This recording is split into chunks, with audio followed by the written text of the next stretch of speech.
Hey everybody. Back. For Majora's Mask Redux.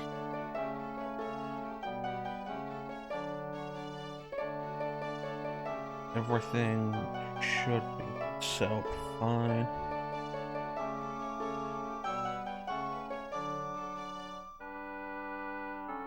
Okay, let's go.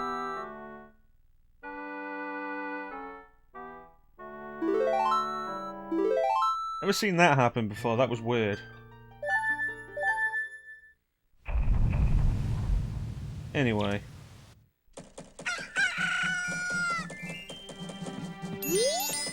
Okay, so now we need to head to...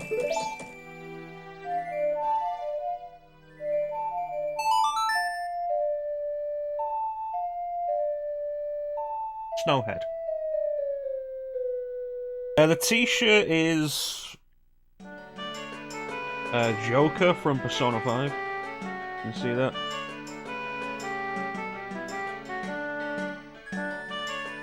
How you doing, Bane?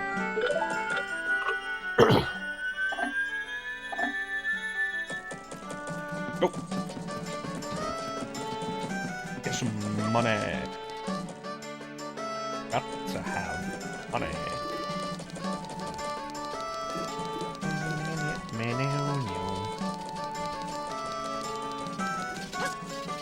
Hey, Lena. I'm doing okay, Bane. I'm doing okay. How you doing, Lena?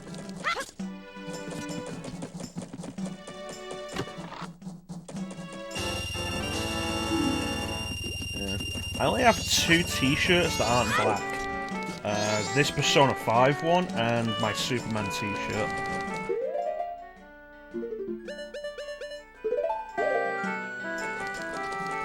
Yeah, I'm sorry to hear that, Lena. 2, 4, 5, 3, 5. Yeah.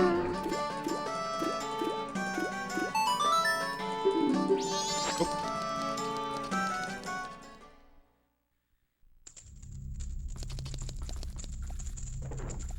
Yeah, that looks fine.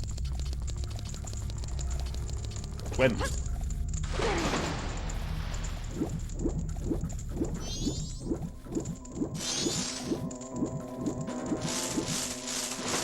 And stone.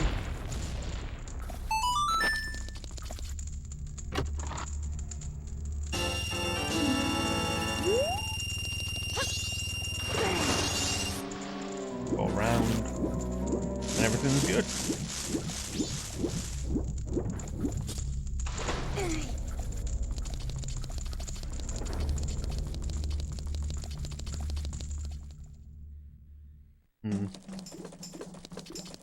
So I've been having some thoughts about the marathon idea that was suggested yesterday, Vane. And I think superhero probably will be the best idea.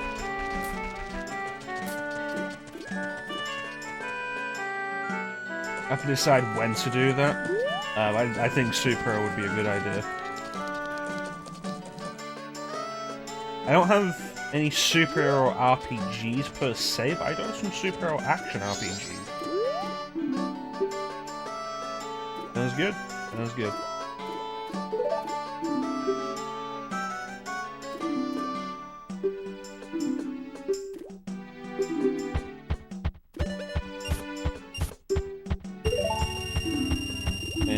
The X-Men Legends games, Marvel Ultimate Alliance, got all of those.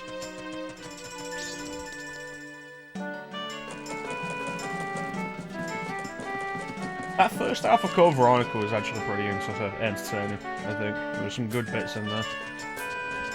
It's a shame that I don't think the second half is anywhere near as playable.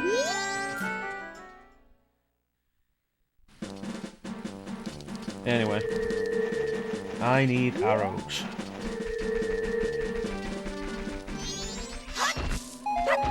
Thank you.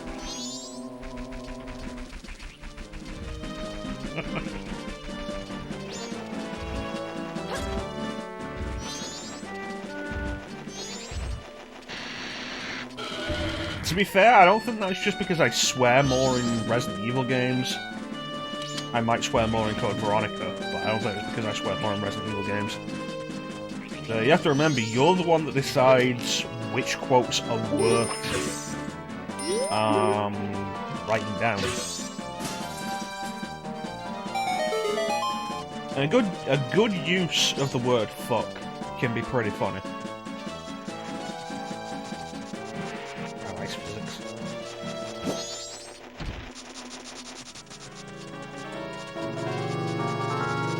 Alright, so today I'm hoping to be done with Great Bay. If not done with Great Bay, then I'm ready to go into the temple.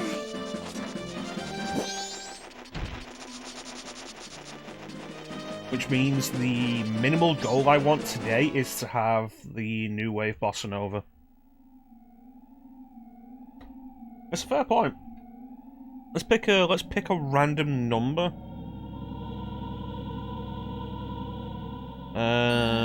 62.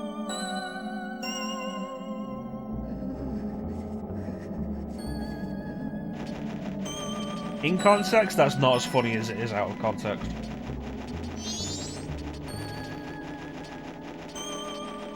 Alright, it's a Goron village.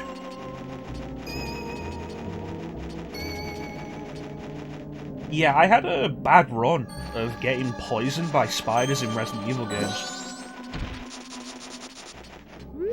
There was a period of time where every time I played RE2 or RE3, I was getting poisoned by the spiders. The Resident Evil 3 playthrough that I never finished, that I was doing for the Let's Play, for the LP channel, I got poisoned in that. And I was really not happy about it. It was kind of funny, but I wasn't overly happy about being poisoned.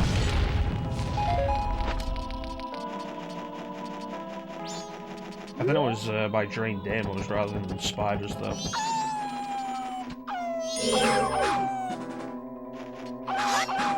I want 20 rupees so I can grab that map on Tingle. I forgot about Tingle.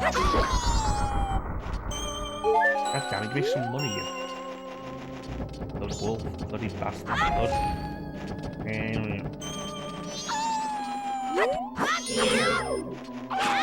Yeah, there was just a period for a little while where I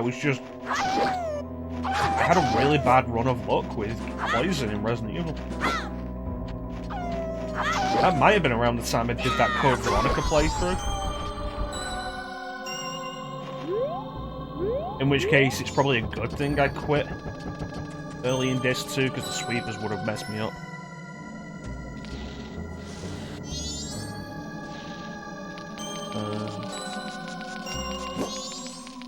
I've mentioned before that I'm currently going through Next Generation. I've never seen that. I have no idea what that thing just did.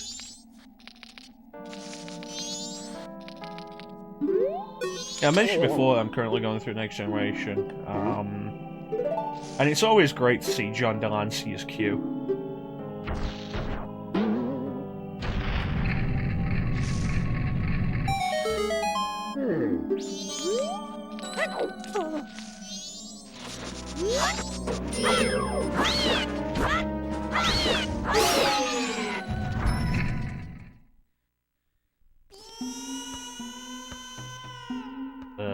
Just started Season 4 over the weekend. That's good. Season 4 is good. It'd been a while since I'd gone through. I say a while, it'd been a very long time since I've gone through any of it. Family, the follow-up episode to Best of Both Worlds. Really appreciate that in a way I haven't previously. Really good.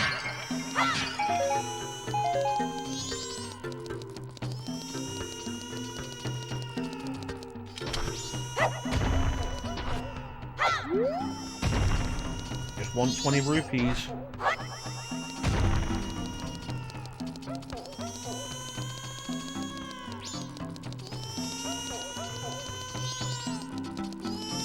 You know, it would be really weird if they don't.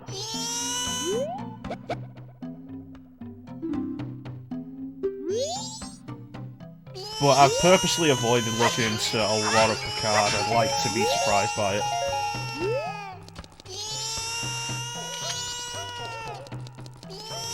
So it's possible that they have and I just don't know.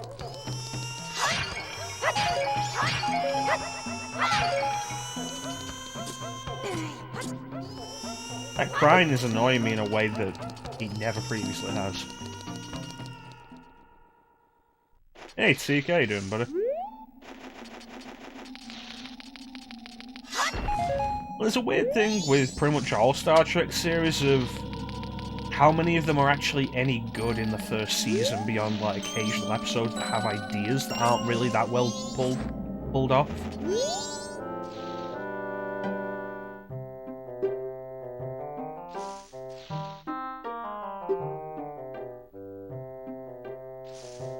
Majora was interesting in his first season, but didn't really go anywhere with its ideas, mostly.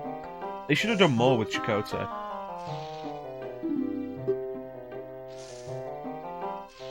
Enterprise definitely took a while to get anywhere. Malon's Master Quest?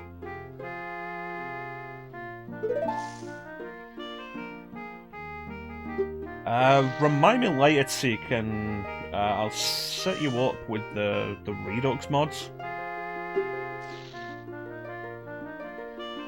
That I've got. There's two versions of it for Ocarina of Time. One for base Ocarina and one for Master Quest. Oh, fair enough then. When to get around to it. I don't know if they've got it in the US, Lino, but over here they've got all of the old series of Star Trek on Netflix. So that's pretty good. I'm watching basically one a day. Which I think is a good pace, keeps me from losing interest.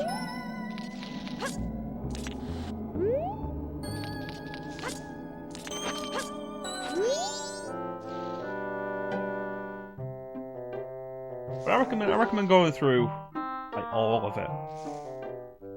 And then putting up with the movies. Oh, that is a shame. Really is a shame. There's too many subscription services these days. That's weird. I heard that The Office was taken off the US Netflix, which you just couldn't go anywhere without hearing about that.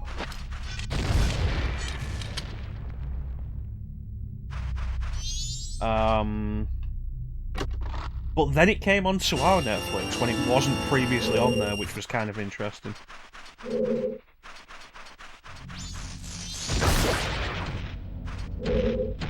I forgot I had the blast mask on and I was trying to cut the bushes.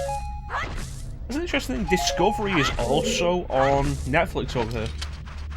The only ones that aren't on Netflix over here are Picard and Lower Decks, because they're Amazon Prime originals. I'm kind of interested in Lower Decks. I always appreciate something that can take a serious series like that and mock it a little while still being pretty affectionate. Kind of like what Robot Chicken did with DC and Star Wars.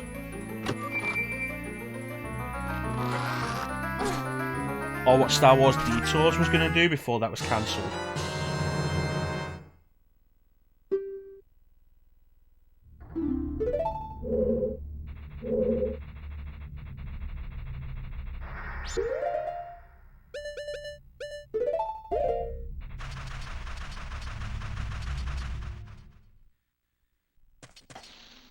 There's an interesting thing I heard recently of apparently Twitch shadow banning people in chat if they use a VPN.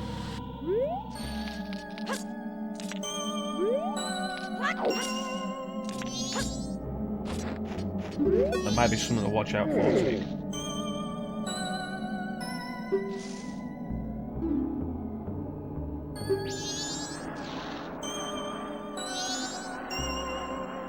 It's entirely possible, actually, now that I think about it, that Picard and Lower Decks aren't Prime originals.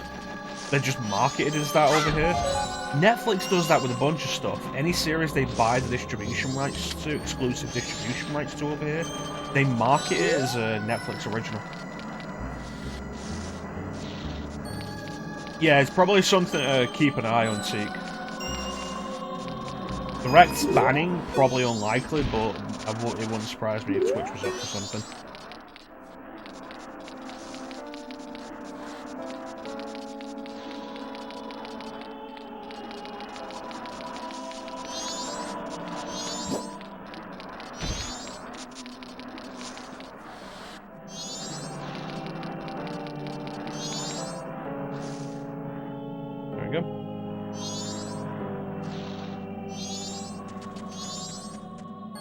Yeah, our Netflix has all the Star Treks except Picard and Lower Decks. Although, it did used to have the animated series, but that's disappeared.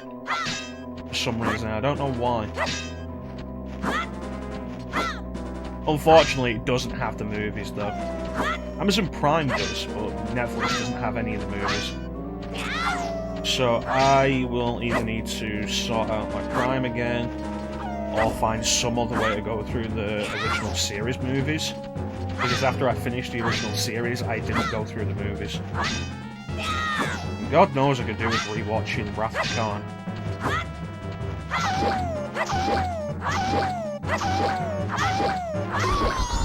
That was weird.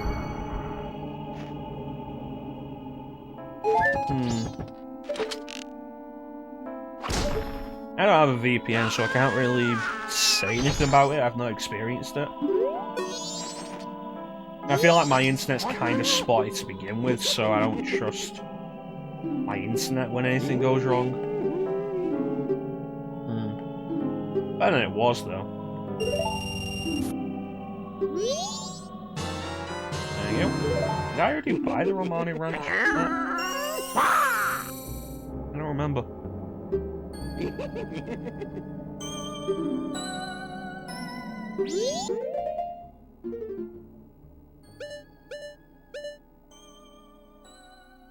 Yeah, I must have.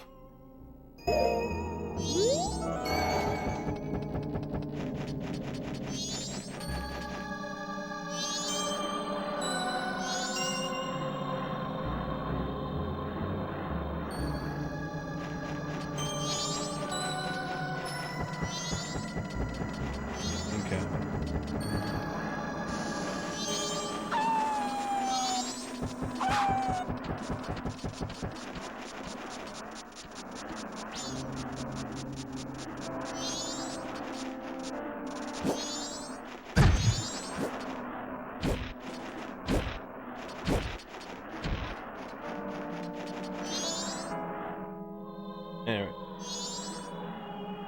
Now I'm going to want to take a look and see what the route is here.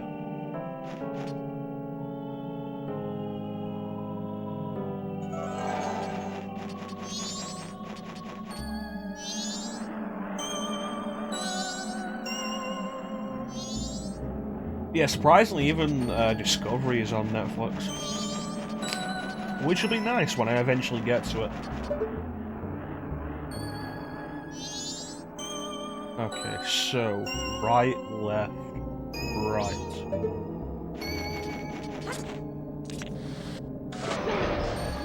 Yep, best taking off the bunny hood.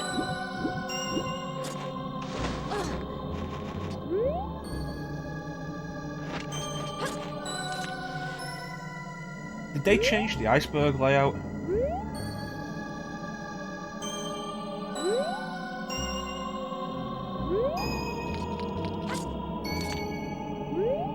I feel like they did.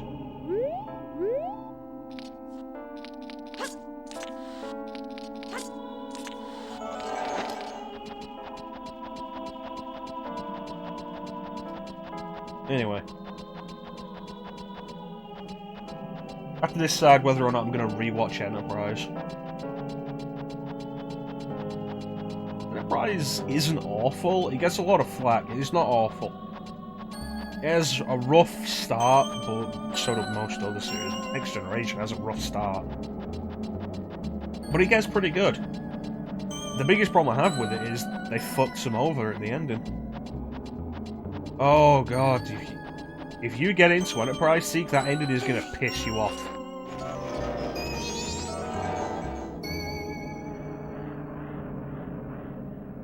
Yeah, Enterprise gets better. It gets pretty good in like its third season, fourth season. It only had 4 seasons.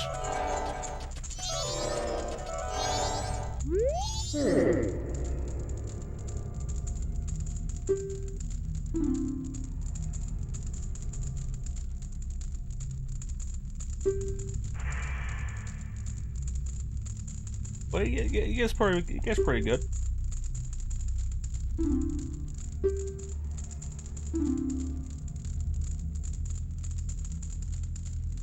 Yeah, it's a fair point, Bane. Deep Space Nine takes a while to find its footing, but then it does, and it gets really good.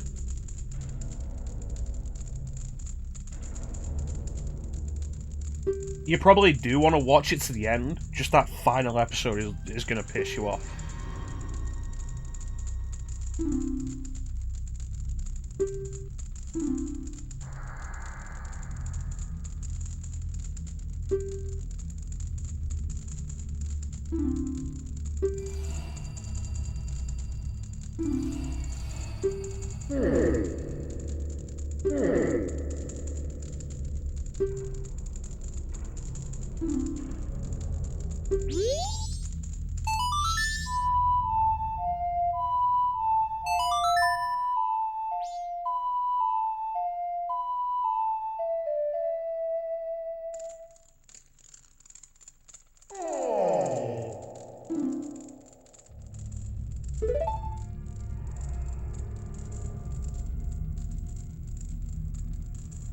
I always thought the wording of that was a little too much of a hint. Heal my sorrows.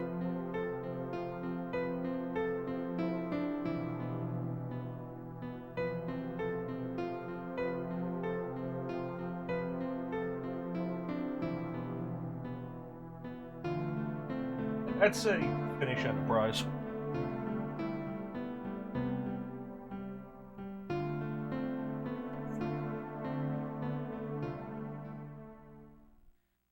Well, by 2002, there'd been a Star Trek show on TV consistently, at least one, since 87, I think. So you're looking at 15 years of constant Star Trek.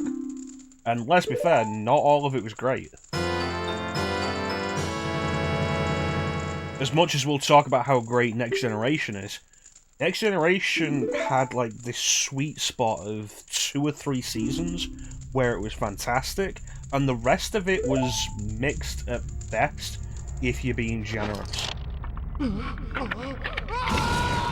then Voyager had issues, Deep Space Nine took a while to get started.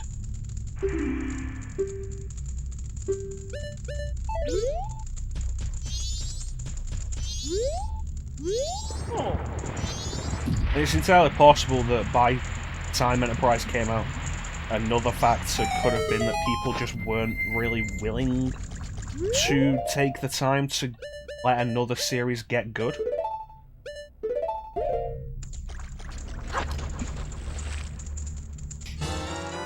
Plus, it didn't help that the movies were mostly shit.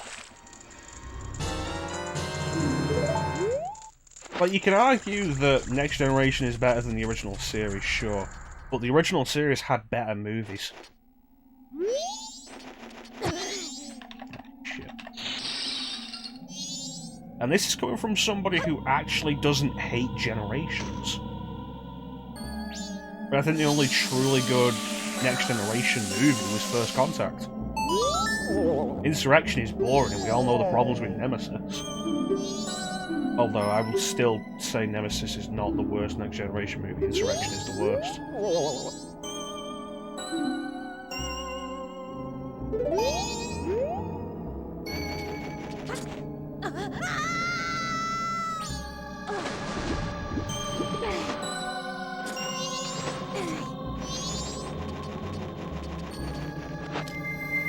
Rolling.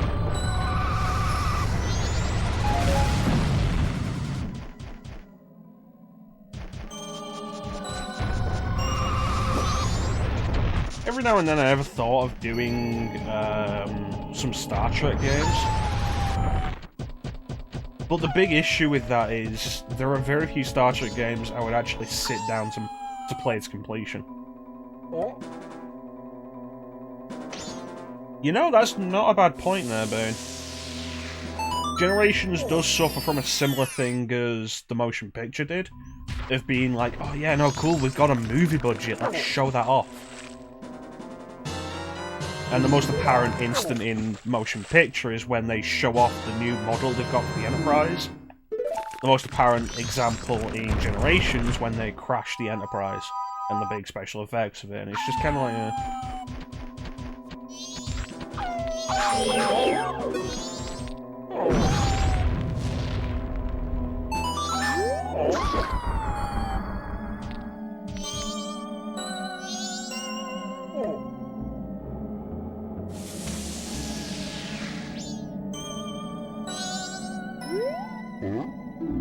Star Trek Online. I played Star Trek Online at one point. So I was going through a bunch of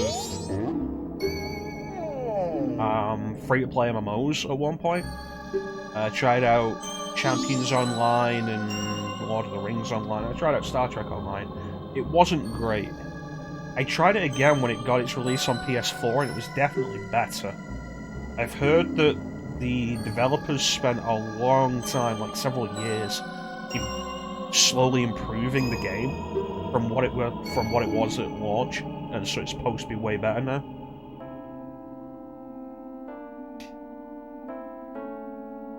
Star Trek Invasion's definitely one of the games that I'd be down to do, Bane.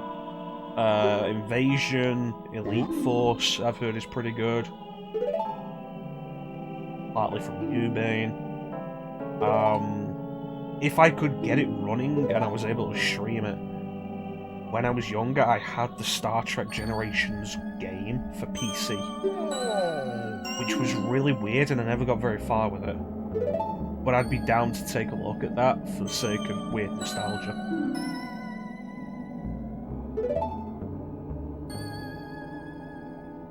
I enjoyed Star Trek Invasion more than I enjoyed Colony Wars. I could never get into Colony Wars. My dad had Colony Wars and Colony Wars Vengeance when I was a kid, and I could never get into either of them. Star Trek Invasion I was down for.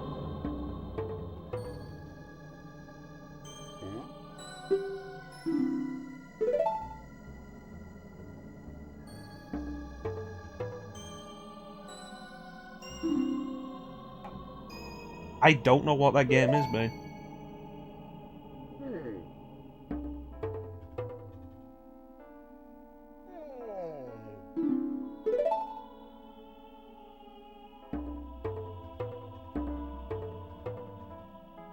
I know a couple of the next generation games for Super Nintendo. There's a Deep Space Nine game for Super Nintendo as well.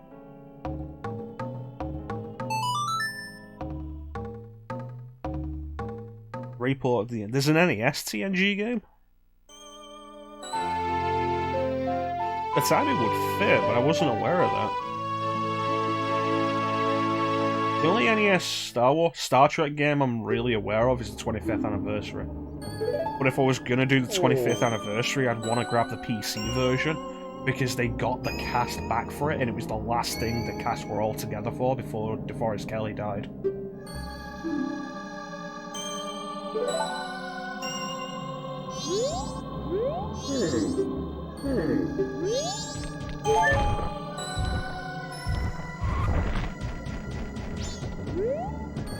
But if I was able to do that, I'd be pretty down for it.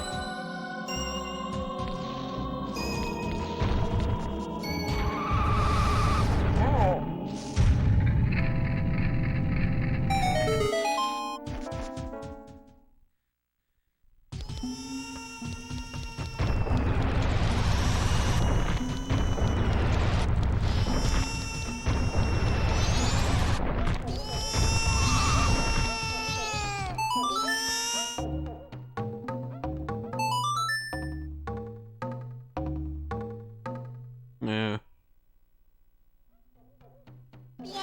I've considered for a while doing a doing at least one stream on Star Trek Online.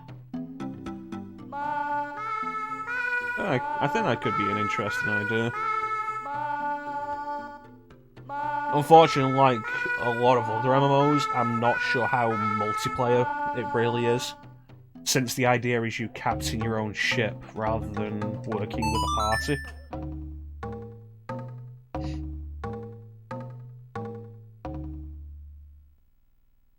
You know, while we got this going on, let me I'll check it now actually, because this cutscene's gonna go for a minute.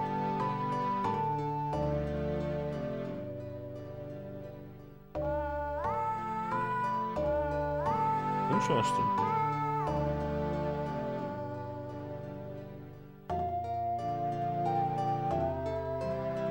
I might have to take a look at that. Yeah, like I say, I tried out Star Trek Online, played it for a little while years ago, and then when it came out on PS4, I tried it out again, and it definitely improved.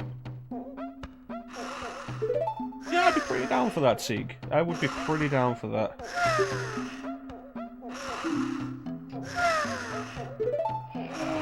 And we just have to decide which of us does the opening monologue.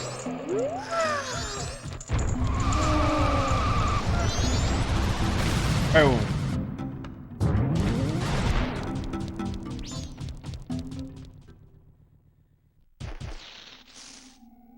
You can't have Star Trek without an opening monologue. Might as well dump this then.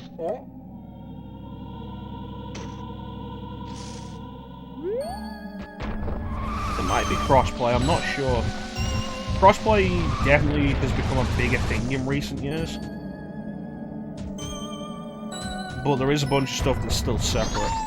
Like, DC Universe Online is available on, I think, 4 platforms. I think you can still play it on PS3. But the only cross-compatibility with anything is PS3 and PS4. You can't play between PC or Switch.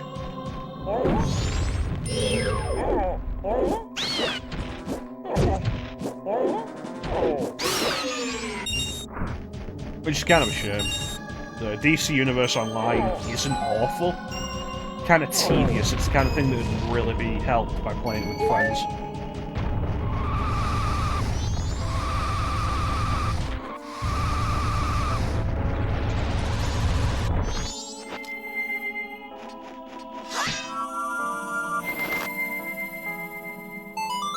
Alright.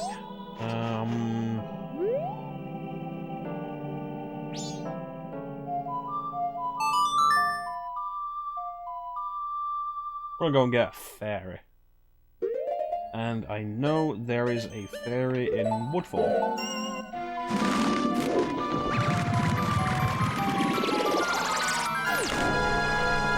Yeah. Oh, that reminds me, Teak, if you ever get the, if you ever decide you want to do that Mario Party Online thing, through Project 64, let me know. Try and get 4 people for that. I'd be down to be one of those people. Especially if it's Mario Party 2. Mario Party 2.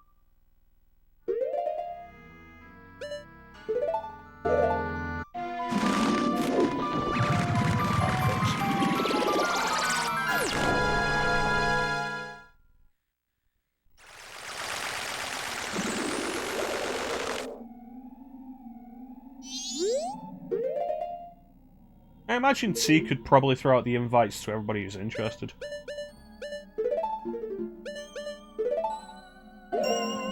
I imagine T could throw out the invites to anybody who's interested. And you can always, oh, there's too many people? Okay, then these guys can play for the first game, then we'll switch over for the second game.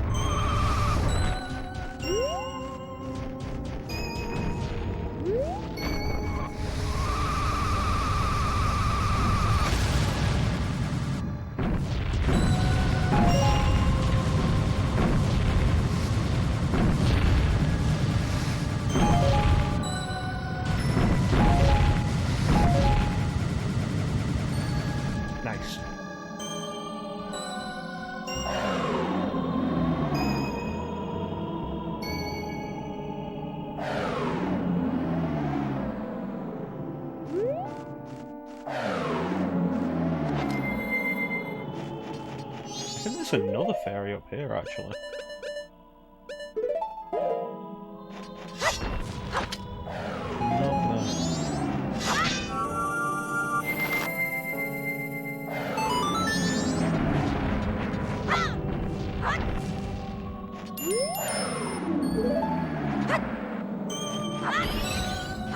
There we go.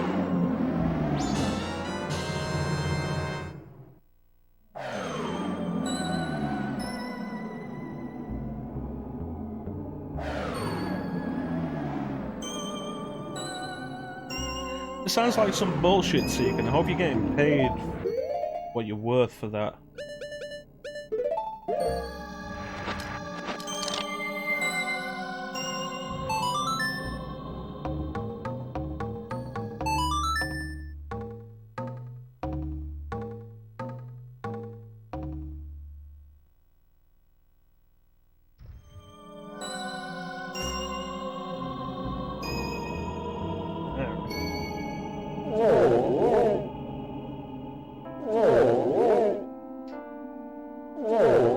Anyway. All that.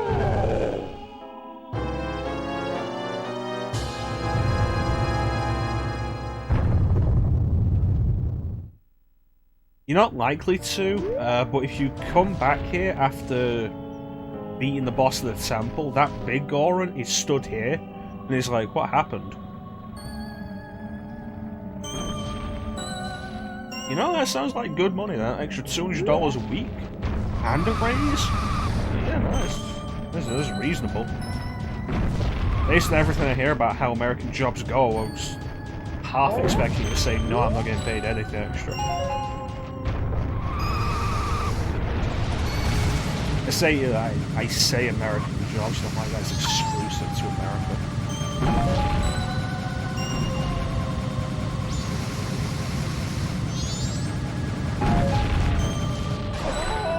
I almost died until I hit that snowball. Alright.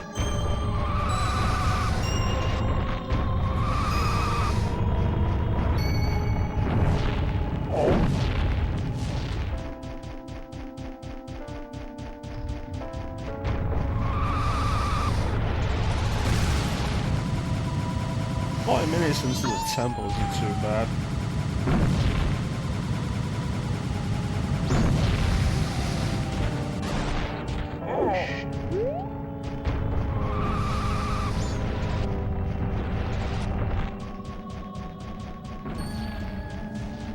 Oh shit.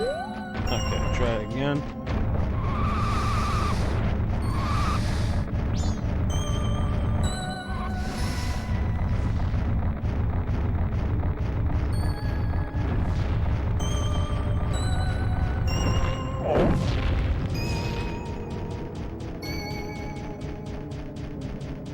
If possible, I want to have this done before the end of the first day.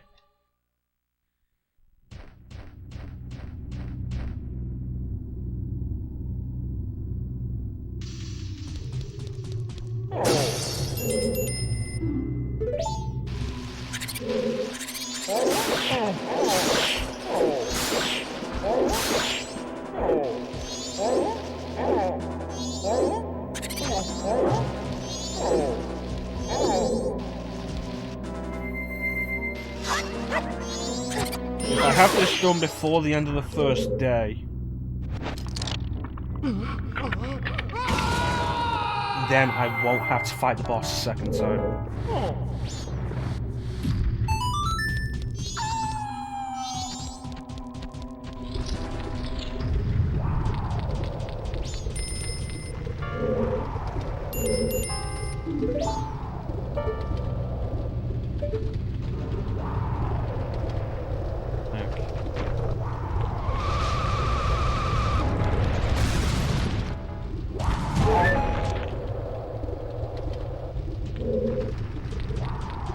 Now the question becomes, do I go this way? Welcome to Snowhead.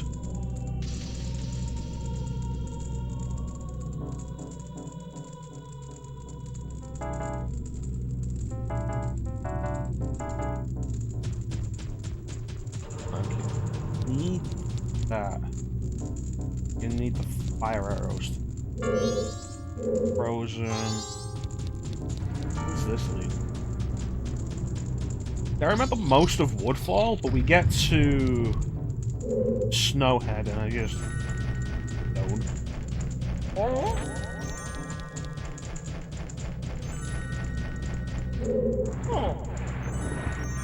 This improved block pushing speed is very nice though.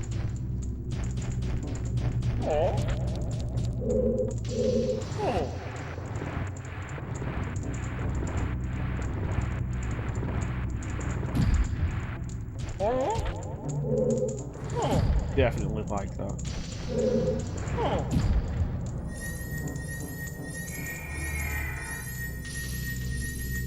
Yeah.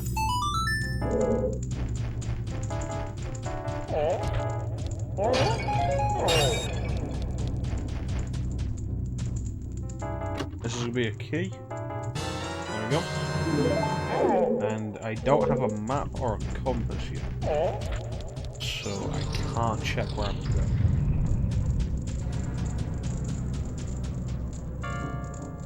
Down here.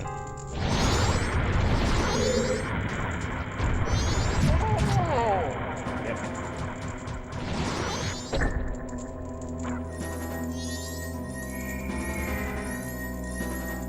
Okay. So, you do actually take damage in lava when you play Majora. It just takes a few seconds.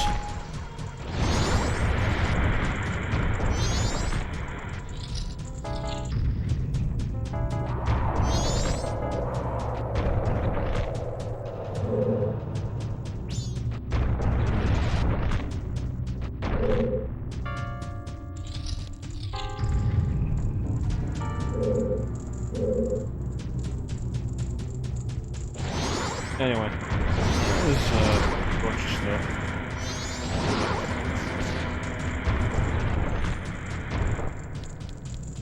Bunch of stuff.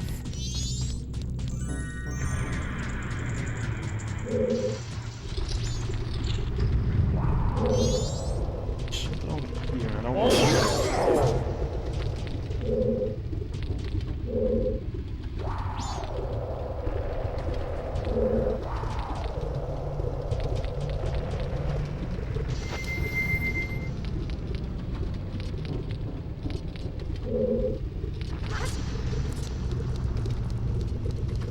I don't think there are any out and out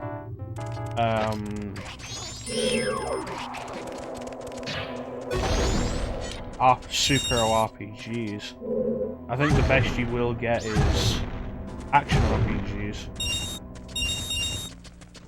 Games with RPG elements. Like I say, there's the Raven developed games, the X-Men Legends and Ultimate Alliance series. In a similar vein, there's Justice League Heroes. That's kind of it. Can't think of anything else.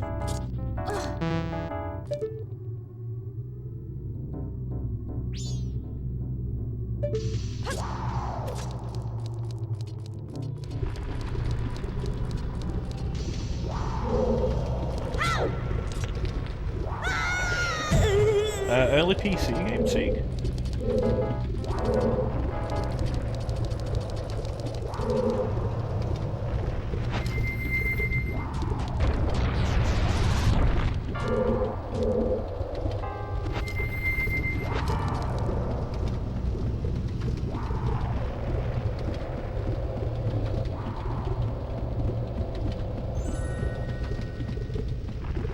I'm not overly familiar with a lot of PC games. There's the Spider-Man point-and-click game, which, from what I've seen, is terrible and it would be hilarious to do.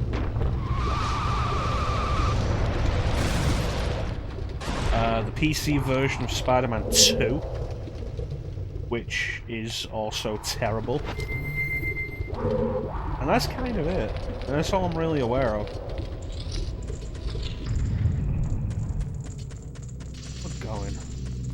Getting there somehow. Wait a minute. Not even really thinking here, am I?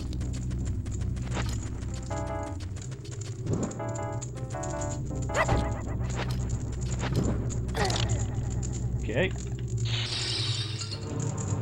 Okay, that's not working. You know, comic superhero stuff. Yeah. Do you mean Freedom Force? I don't think that's an RPG. I think that's just a tactics game. But I don't think even a tactical RPG. Freedom Force, yeah.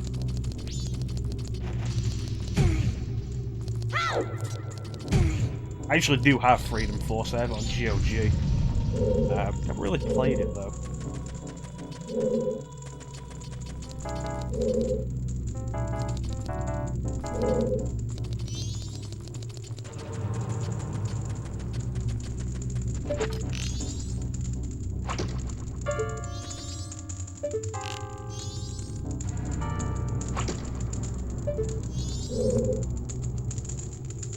Yeah, like I said, I think it's just a tactics game, tactical strategy, turn-based strategy rather than an RPG.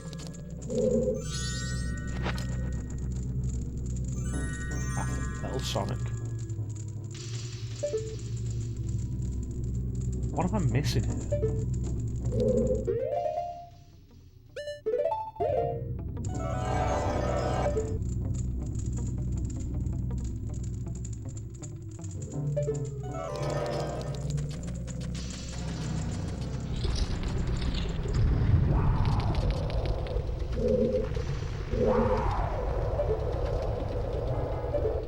You think so? Now, let me take another look up here with the lens of truth, and I'll head back down and try it again, see if I can make it.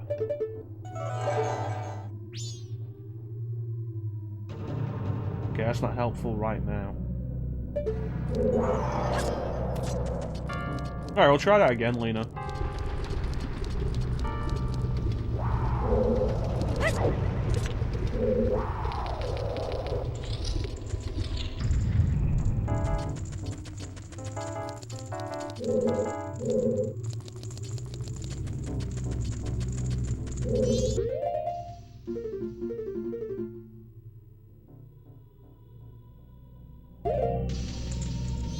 You know what? No, I know what I'm doing. I just realized.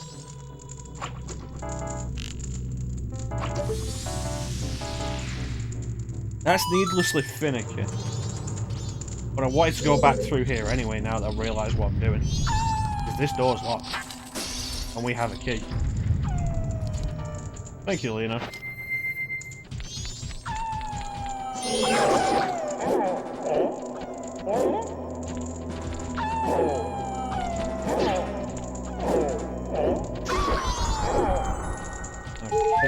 Okay, there's another one.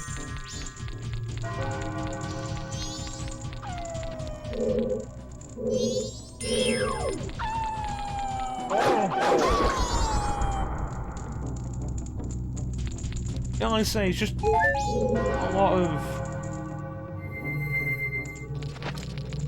I can't really think of any superhero RPG. Plenty of games based on comics.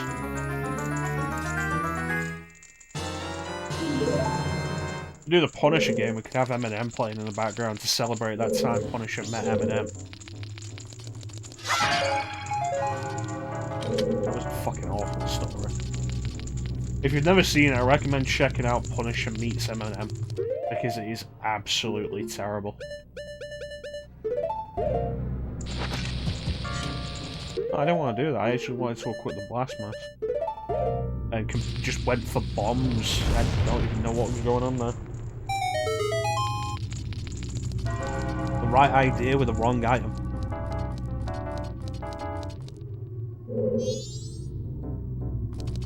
No, I probably want to deal with downstairs first then.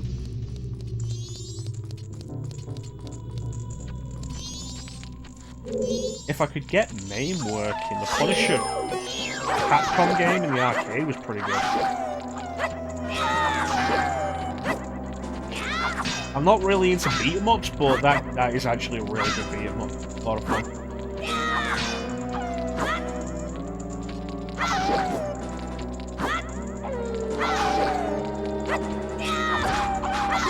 Shame I don't have anybody here with me for this, because we could also do just a session of playing some of the Super fighting games, like Injustice or the Capcom fighting games, X-Men vs Street Fighter, Marvel Super Heroes, Marvel vs Capcom.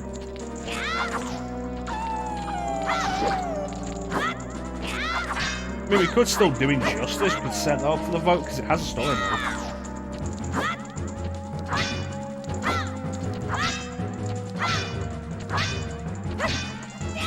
I really hate rule folks.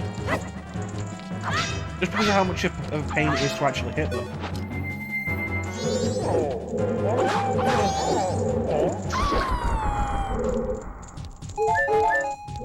Anyway.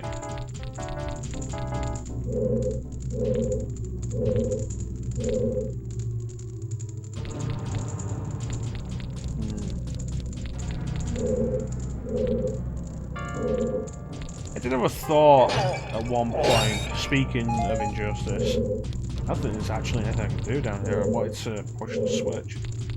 But yeah, speaking of Injustice, I did have a thought that I wanted to consider at some point. Of potentially doing Mortal Kombat MK9, but doing the Vita version just for my own amusement. Like, visually the worst version of it.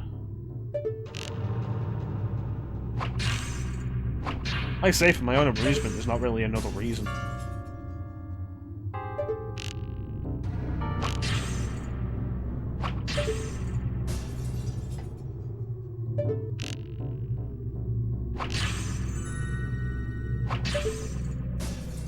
And to be fair, like, MK9 on Vita isn't like MK11 on Switch.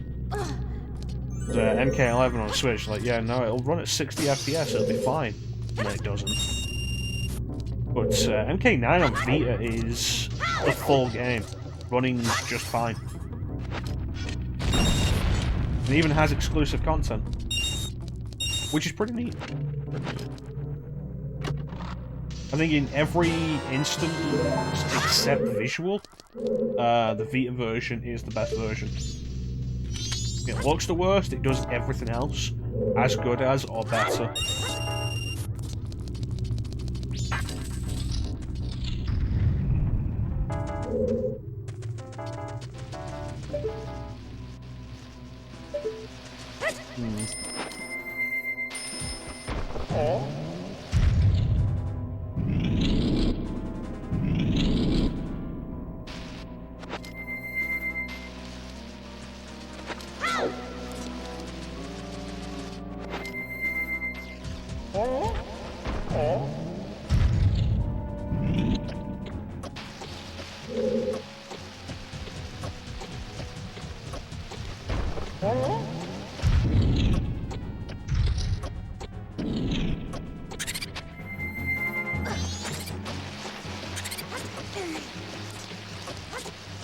There we go.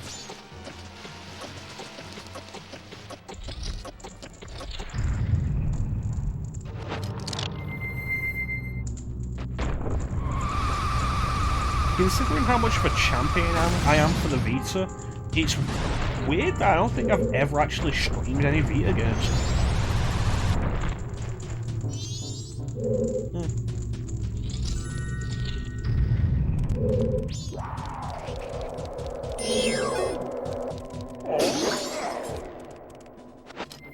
I mean, I plan to stream the Vita version of Trails in the Sky.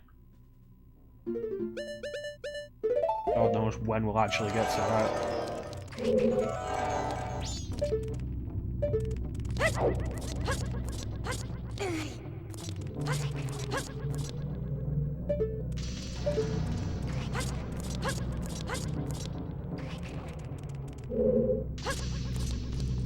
Don't be a fairy. God damn it.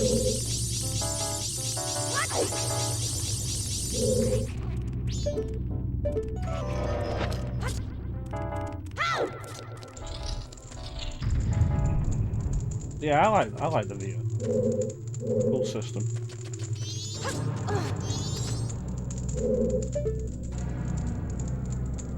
I think a big part of the issue is just finding something that would be good for streaming on it.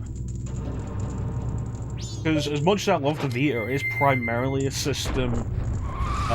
It's a system that really excelled at RPGs and visual novels, and a lot of that isn't great for streaming.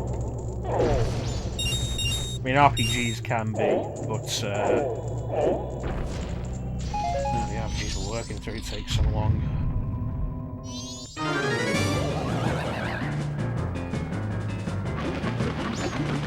Maybe just to get through an RPG.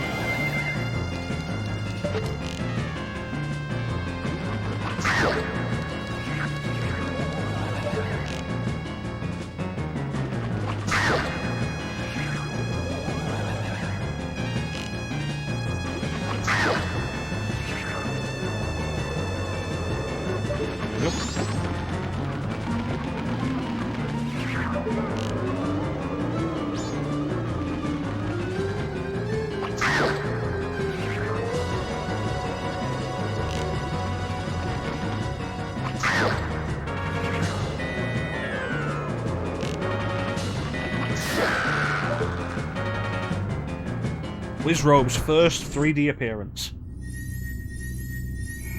So good, they make you fight him twice more in this game.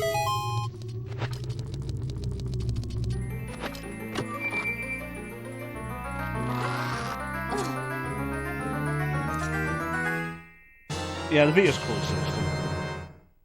I'm really happy that I actually have a PS TV. Those are expensive now. It was at the point where Sony was giving them away. That's how I got mine. I got my PS TV because it was given free with my PS4 when I bought my PS4. I was like, yeah, sure, why not? I can probably find a use for this. And now they're really expensive. So that's kind of funny. Another quality of life feature, press R, and you switch between the arrow types, like Wind Waker. I think that's also a quality of life feature they put into Ocarina Redux, but I'm not entirely sure.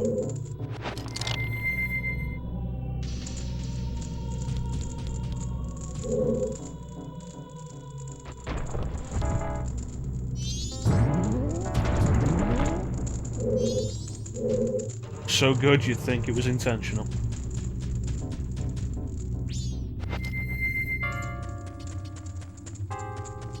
But yeah, there's some cool stuff on Vita, and if there's a system worth hacking, it is the Vita PSTV. Especially the PSTV. Like, you want to hack your Vita, go ahead. But, like, if you're gonna own a PSTV, you should hack the PSTV.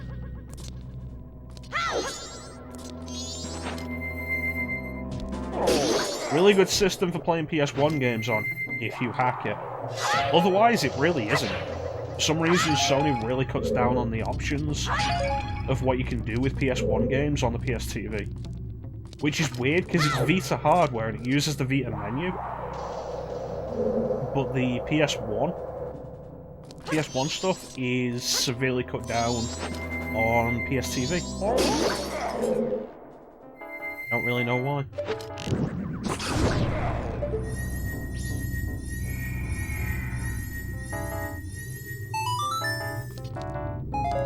Plus, there's some really neat fan translations. The version of Trails in the Sky that I'm intending to do, the Vita version, was not released outside Japan, but it has a full fan translation.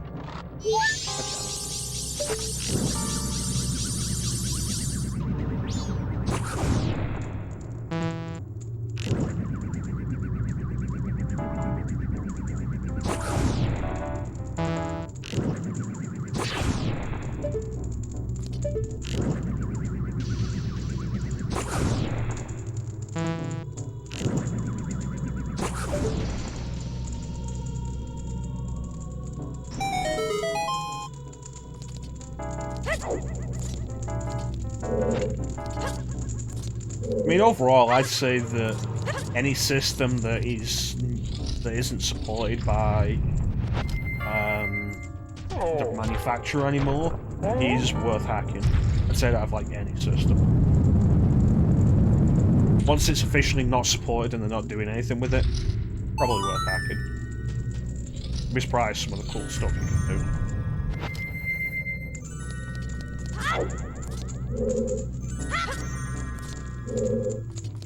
Fan translations, ROM hacks. Some stuff gets some really good homebrew. Or some really neat ports.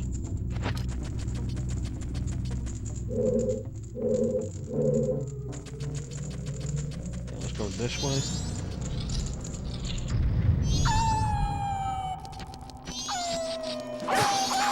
Damn it.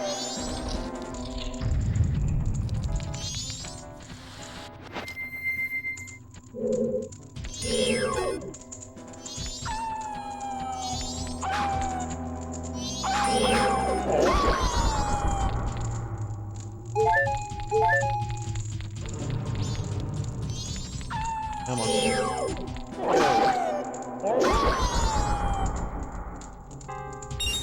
Like, take the GBA. I think the GBA is well worth owning a flash card for. Just for all the really cool stuff you can do with it.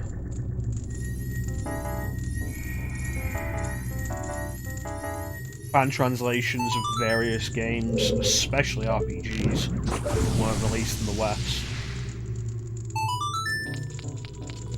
ROM hacks that improve various games. Like, hey, do you like... What is in that room up ahead?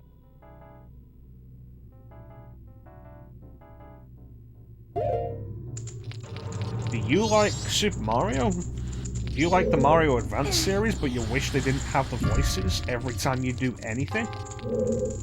And also you kind of wish that it had the Super Nintendo color palette? Check out this ROM hack that restores the color palette and also shuts everybody up.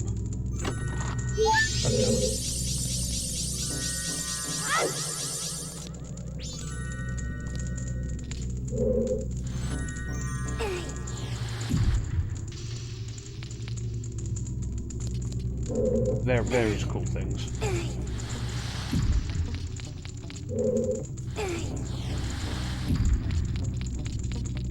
I mean, you could always go for an emulator for that kind of thing, but there's always something really neat about playing on actual hardware.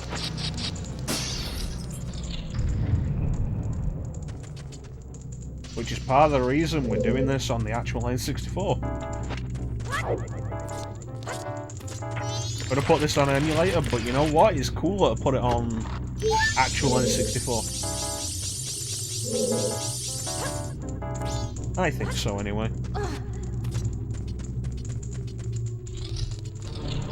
Alright.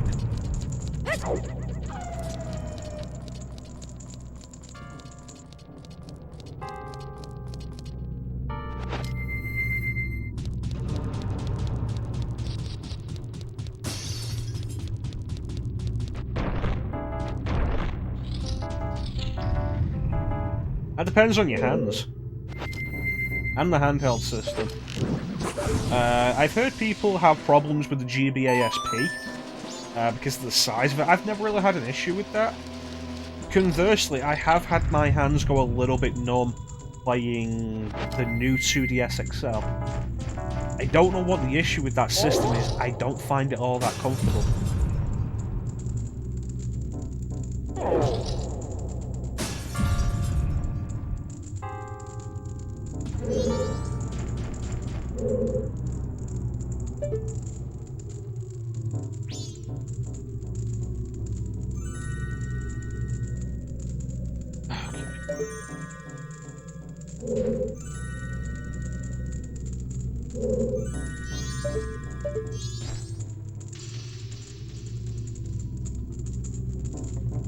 How much did Secret of Mana set you back, Bane?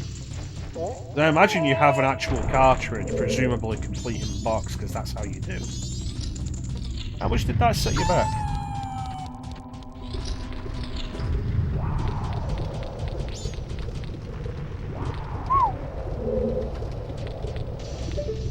Stuff like that is why I could never be a collector.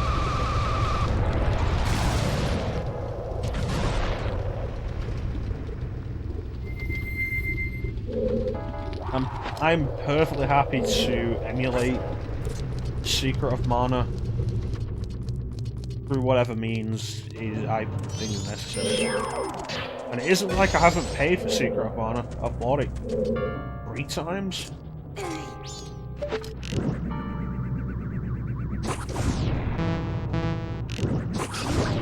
Comes on the Super Nintendo Mini, I've got it in the collection of Mana, and I had it on the Wii Virtual Console. There was a point where I was hoping they were going to put it on new 3DS Virtual Console, and they just never did. That was unfortunate.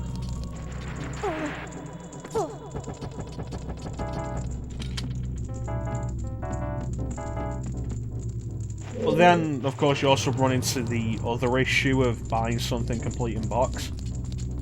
Do you want to play it? Because the condition.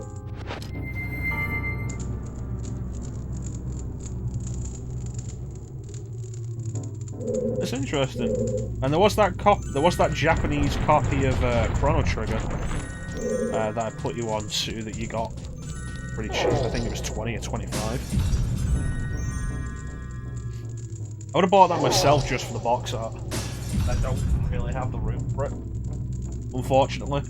It really is unfortunate because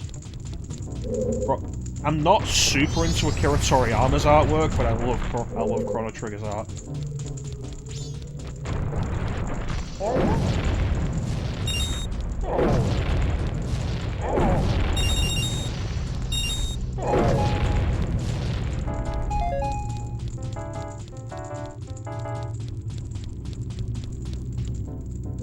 But, you know, we just have to... The door's open. We just have to take some of this stuff where we can get it. I've mentioned before, my copy of Shadow Heart's Covenant on PS2 is actually a German copy.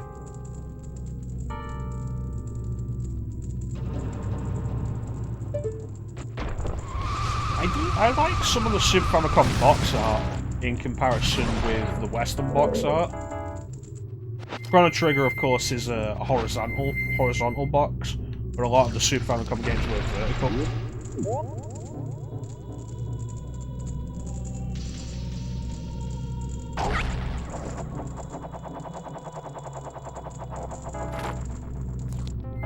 But a lot of them have some really nice art. Clock Tower has some nice art.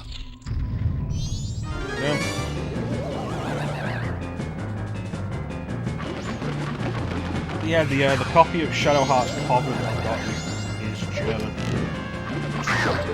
which is pretty much entirely because it was cheaper.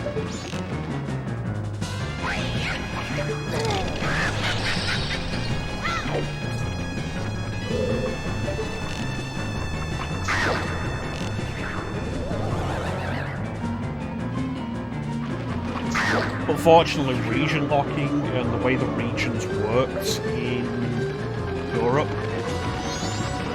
you generally have one version of the game distributed across Europe.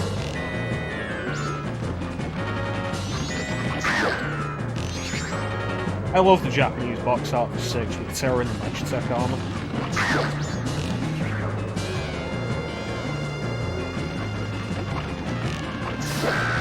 I usually prefer the Final Fantasy box arts to be the way we got them for years. The pure white with the logo.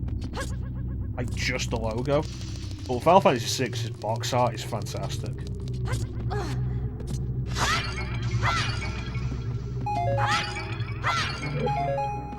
Specifically the Super Famicom version, not like any of the other versions. Though I do like the PS1 box art, that's just, like I say, the white.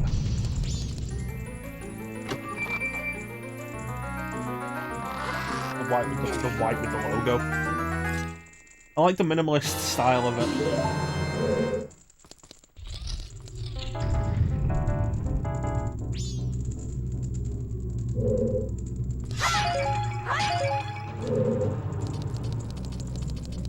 I wonder what they're going to do for Final Fantasy artwork once Amano stops doing them.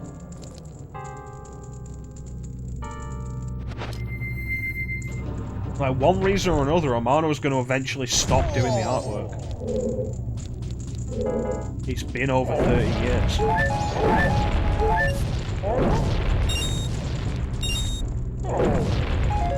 Oh no, I imagine they'll hire someone else, but like, will they have someone else do it in a different style? Or will it always be like, do it like Amano did?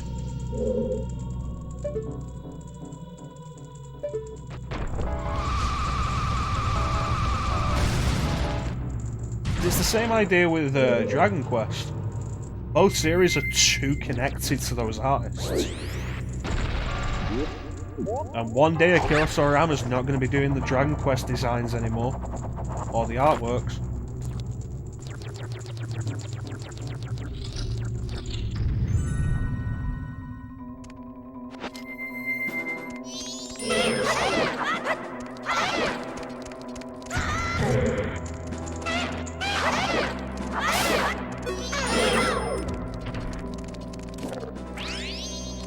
Yeah.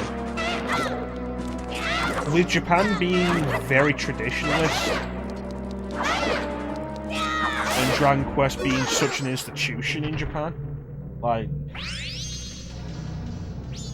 having a transition to anybody else doing designs for Dragon Quest is gonna be hard.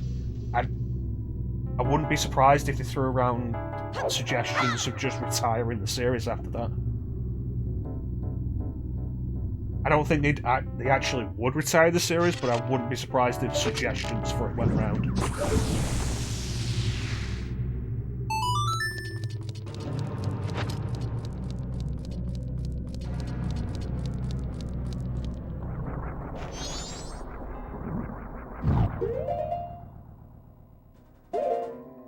Yeah, I don't want to be here.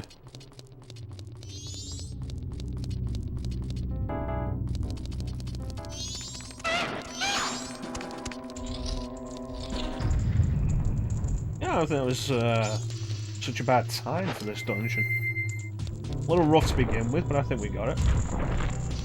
And we are pretty much done now.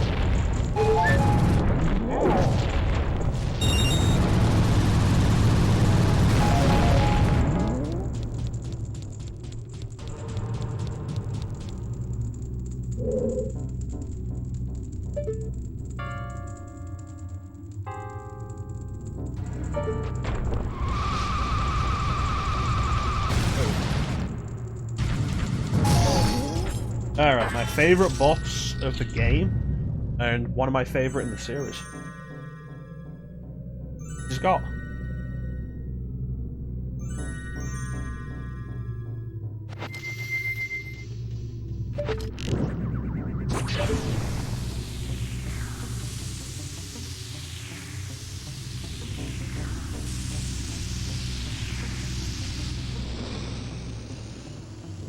I was thinking about the idea when I was playing World of Final Fantasy.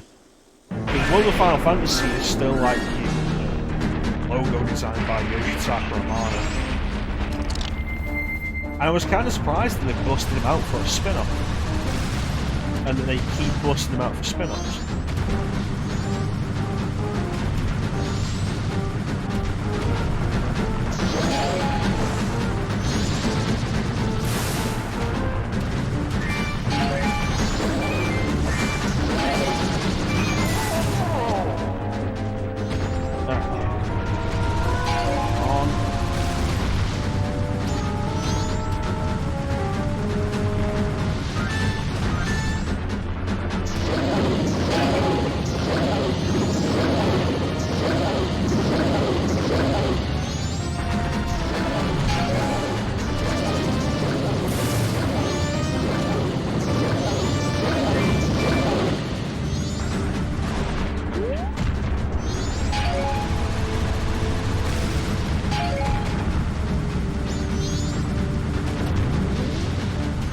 I didn't get around to doing the Chrono Trigger.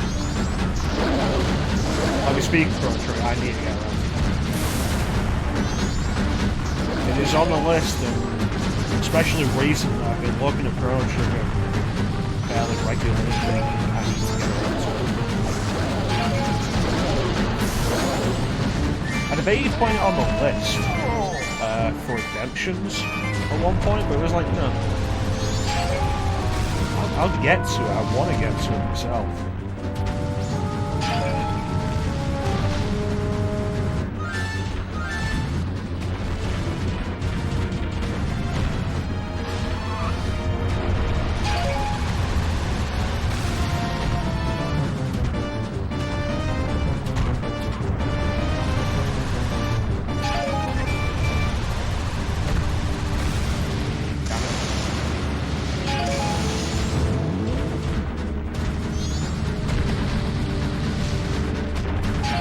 Probably like one more thing.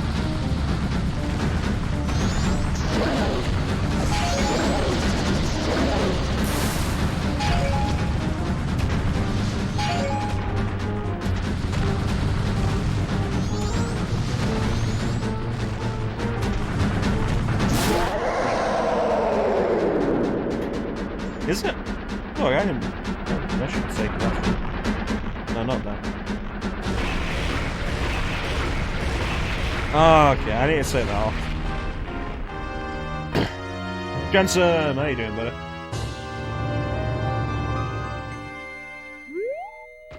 I'd completely forgot that I put it on the list, and I was like, no, I don't want to...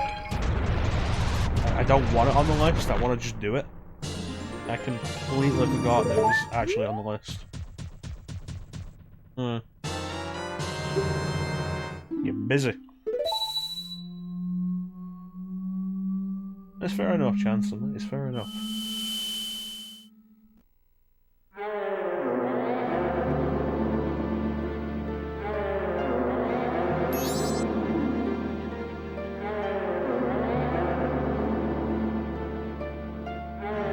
You don't want a downside, you want an upside. You want an upside to the move.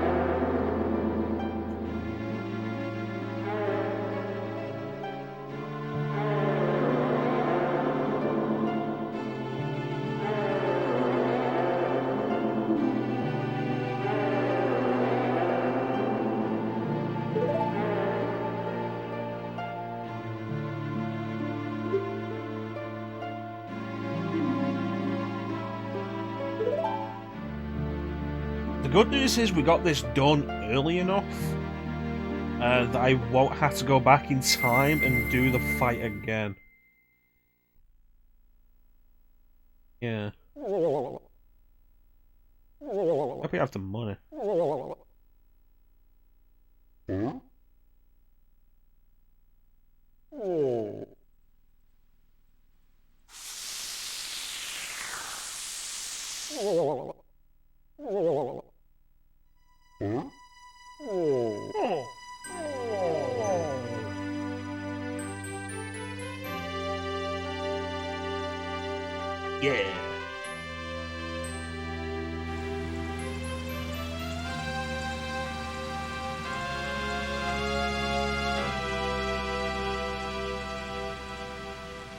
Yeah, what was I talking about?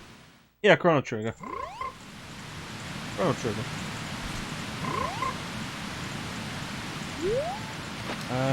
I do have the multiple.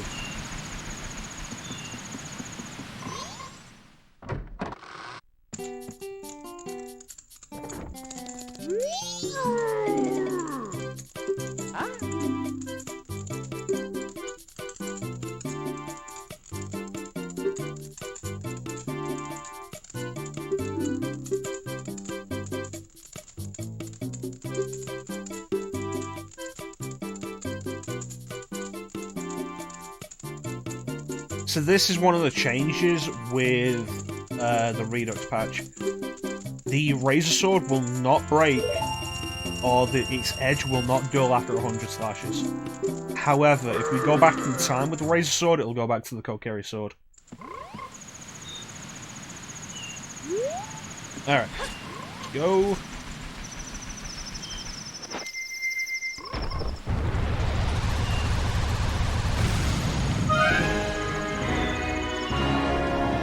Thanks to follow, Angel VR. Welcome to the stream. Punch.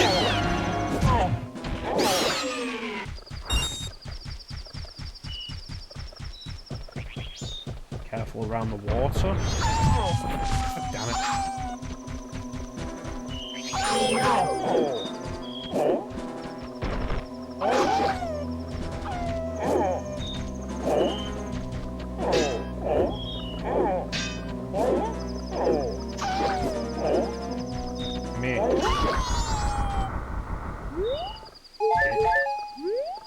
Anyway, yeah, Chrono Trigger. I want to do Chrono Trigger. Chrono Trigger's really cool. I was saying on Teak Stream the other day that I got a ROM hack for the SNES version of Chrono Trigger that basically puts the DS scripts in there. I was like, I could do that. I could do that. It'd be a good reason to do the Super Nintendo version. Because previously my concern was doing the DS version.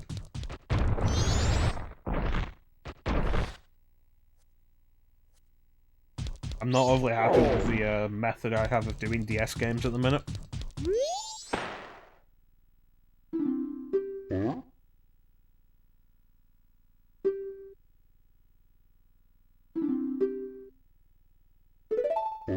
But that'd be a nice alternative. That said, if I can get a decent way of doing the DS version, definitely. Just because of like the extra content and stuff, but the resolution won't be as nice, which is a concern.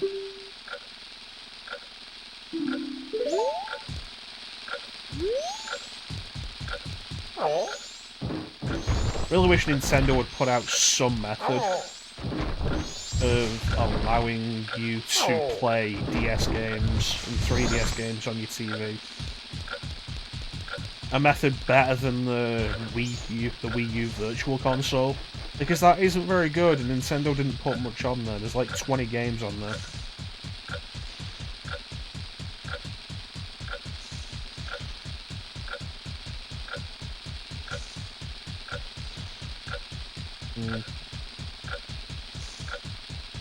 Anyway. Yeah, Chrono Trigger would be cool.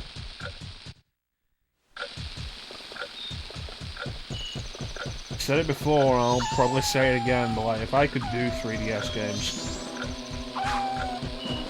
Shin Megami Tensei 4 would be on that list, like, right at the top. Fantastic game. Fucking right.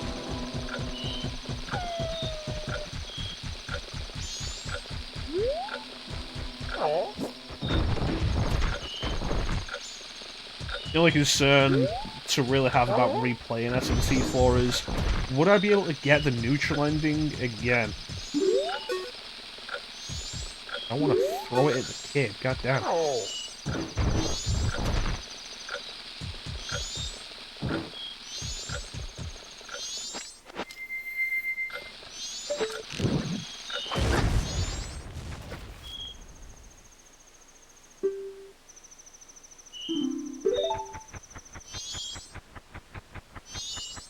Yeah. Because if I'm gonna stream SMT4, I want the neutral ending.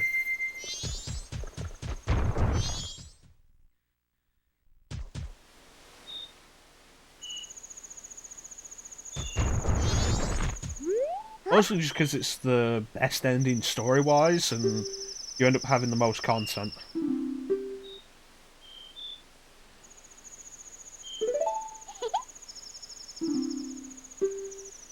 Awe and Chaos endings in SMT tend to feel not great, which is a big part of the point, usually.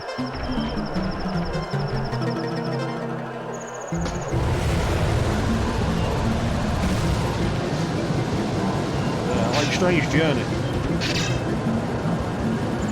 Strange Journey's Awe side is not friendly. That is not a nice ending.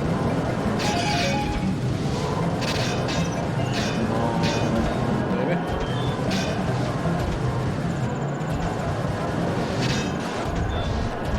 I always hate that in these races. With how uneven the ground is, it's really hard to build up the speed again.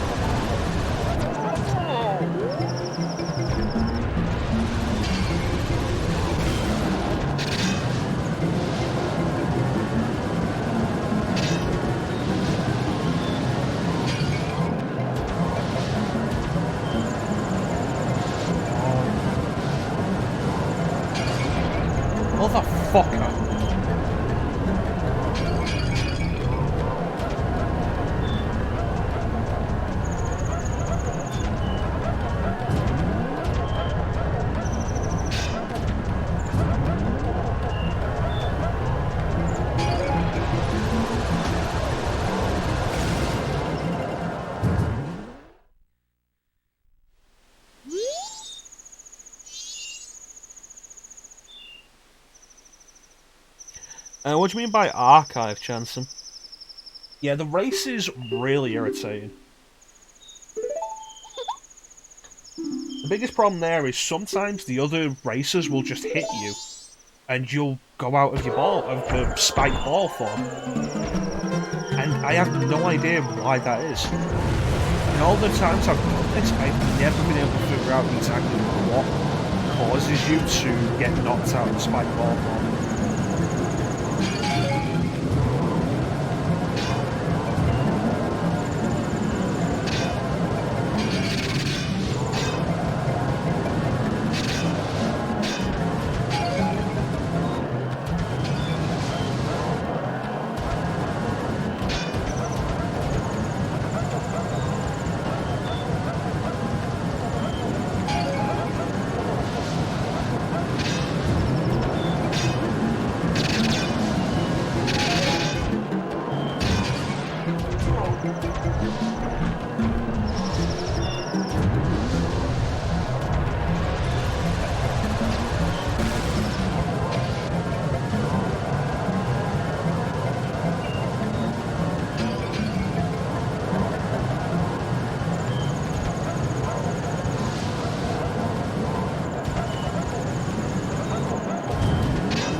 Yeah.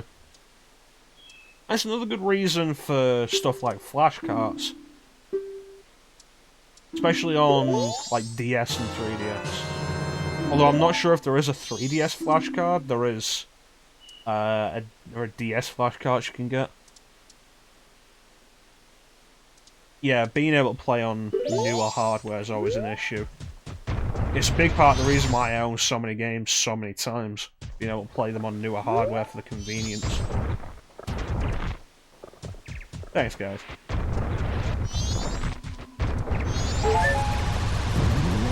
Really thought I was going to have to do it again. Managed to work the rubber banding pretty well during the end. Stick to the inside track on that last bit.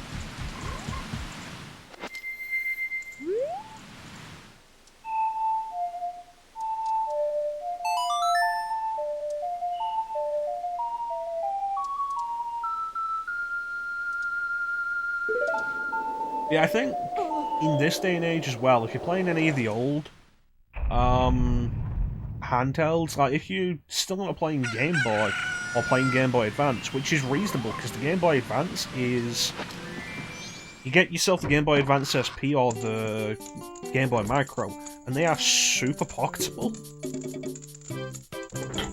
Still some of the best designs for portable systems.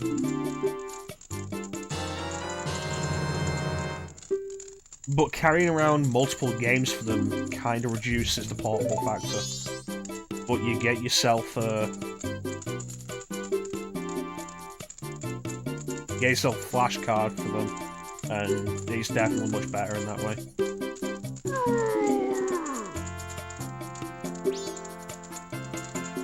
Every system.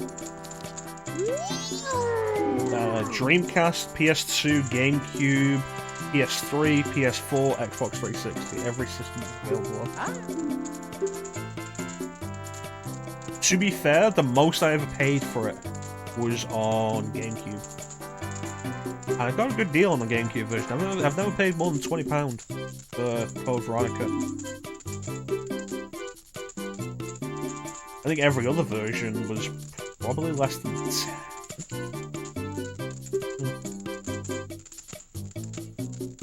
Yes.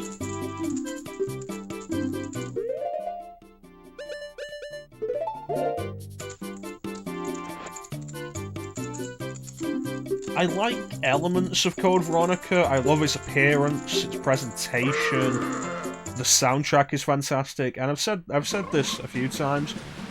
But as much as we complain about the characters and the writing, Code Veronica has the best story of any Resident Evil game. Code Veronica is the only Resident Evil game that made me want to keep playing it the first time because of the story. No other Resident Evil game has done that.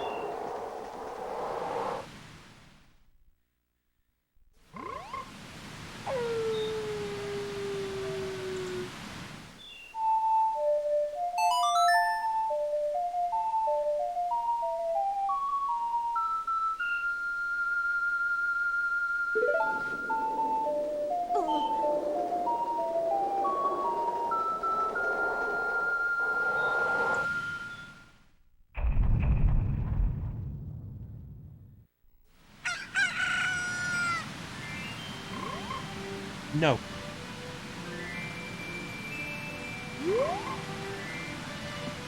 Honestly, I'm not going to do that for Resident Evil 2. Why would you think I'd do it for Code Veronica?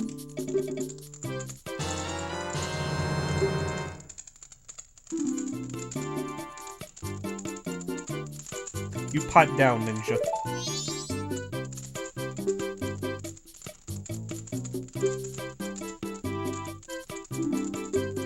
How you doing, Ninja?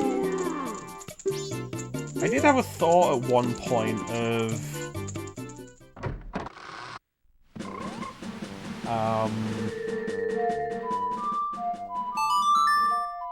doing all the scenarios in RE2, but each scenario on a different system. And I just never got around to it. Because I own RE2 on 4 systems. PS1, GameCube, Dreamcast, N64.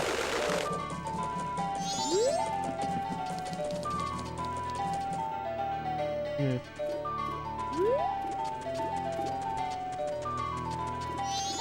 As it is, like, I want to be taking a break from Resident Evil anyway. Well, there was that time I did all 4 scenarios in one sitting, Ninja. But in general, like I said, I want to take a break from Resident Evil in general.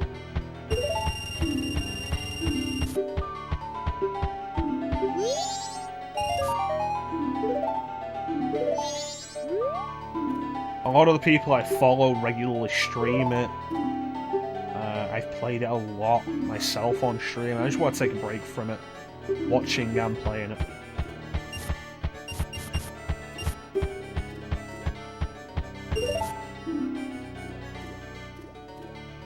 Well, that's what I'm saying, Ninja. The one scenario per version, not doing all 4 scenarios on all versions, just one per version.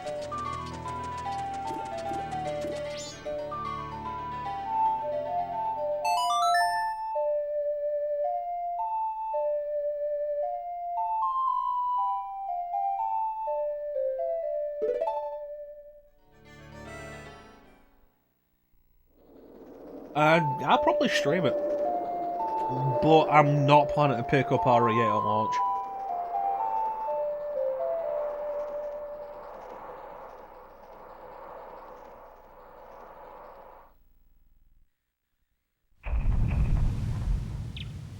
There's not really anything I'm planning to pick up at launch now. The last thing I got at launch was RE3 Remake, and I'm good with not doing anything else after that.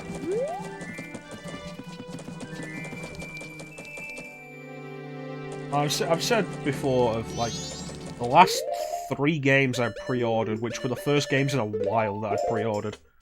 Resident Evil 2 Remake, because I wanted to be there day 1 to play it.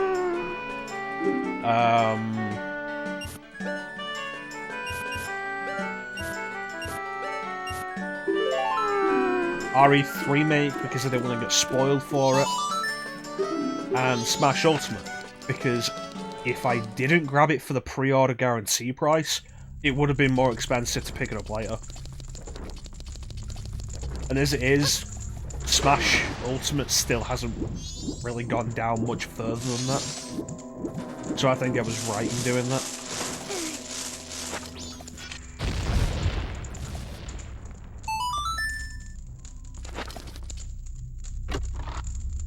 You know I love to support you, Ninja, but if you stream it before I do, I'm not going to be there to watch it.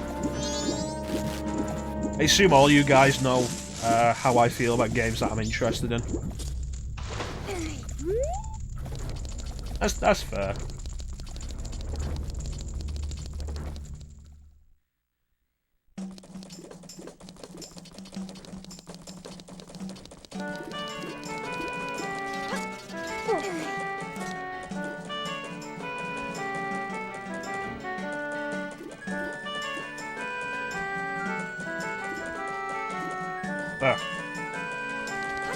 Yeah, you're big into Final Fantasy VII and Kingdom Hearts and Resident Evil, and so it's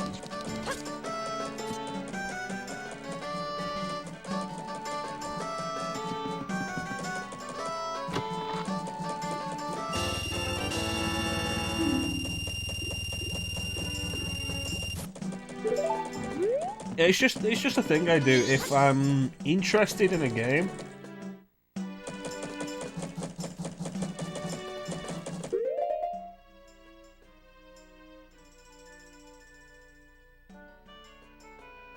If I'm interested in a game and I haven't played it, I won't watch anybody else play it.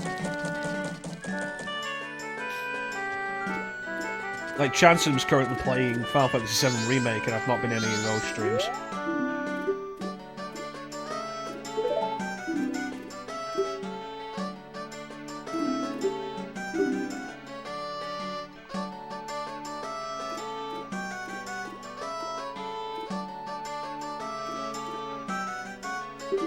Yeah, it's reasonable.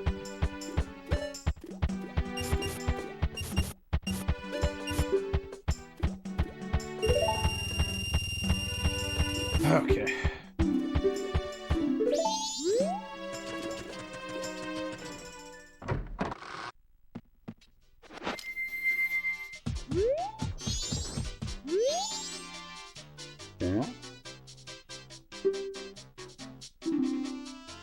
Yeah, I got Resident Evil 3 Remake. When I was pre-ordering games at that point, wasn't many, but when I was getting them off Shop 2. And Shop 2 tends to have them delivered to you the day before launch date. Which was pretty good. So I had it.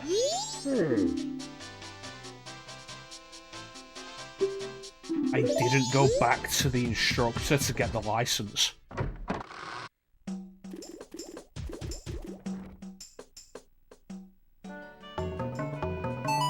So we have to do the test again. But yeah, that's basically what it was. I wanted you guys to be here with me for RE3 Remake, and I didn't want anybody to have to make the choice of avoiding the stream so they could play it themselves blind, or watching the stream and be spoiled. So I decided, like, no, I'll wait for everybody to play it. I didn't wait as long as I originally intended for that, actually. I only gave it, like, a few days. I don't need that.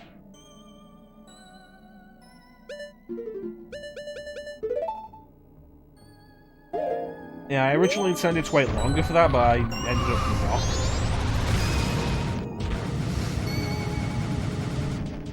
But yeah, that was the point.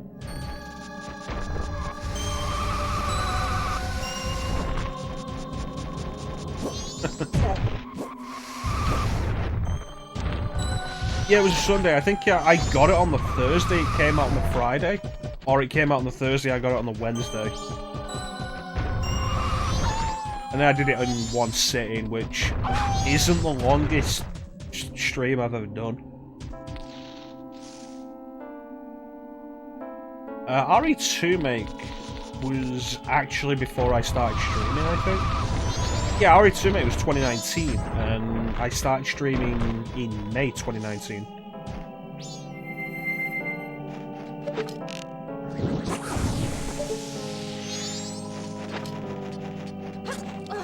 So the fun fact with this is you don't actually have to beat Snowhead to do this.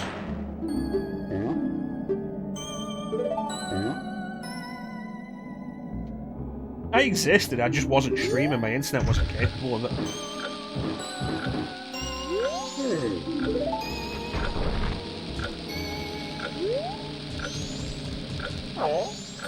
But in 2019, we ended up being able to get a better internet connection.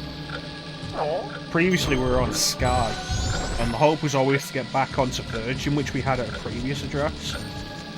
But unfortunately, Virgin wasn't available in this area.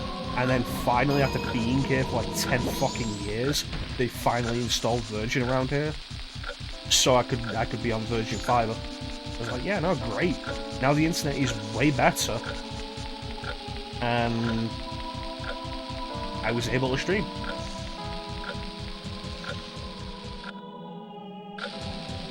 It was a Friday, that's fair enough then. So I would have gotten it on the Thursday.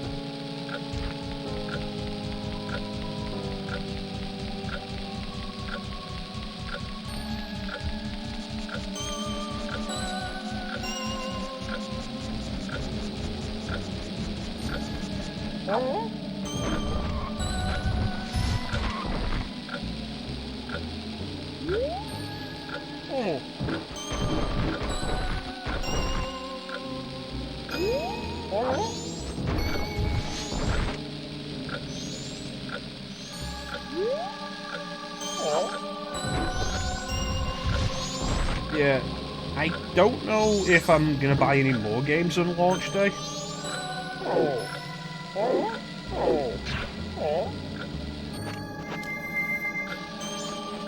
Or like pre-order any games or get any games that early. But if I do and they're games other people are interested in, I'm probably not gonna stream them immediately.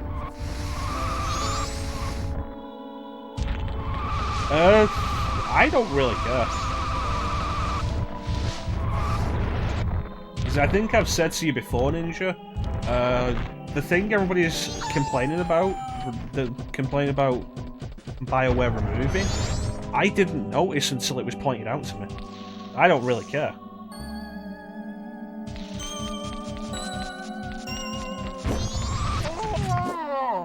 You're gonna fucking get it.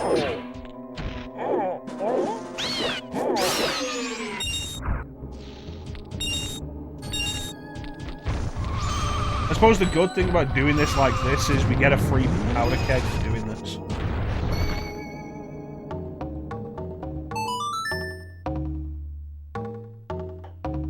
People call all sorts of stuff like that censorship.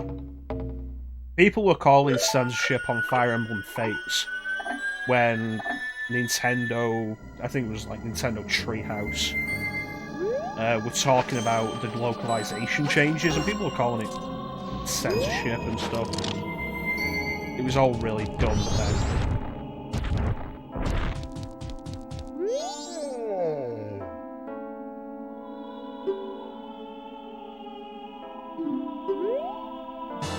Yo, should we get a free powder keg?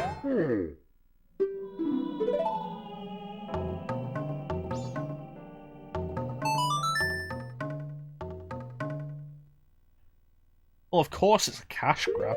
What do you think any remaster is? Let's resell this game. This is fucking...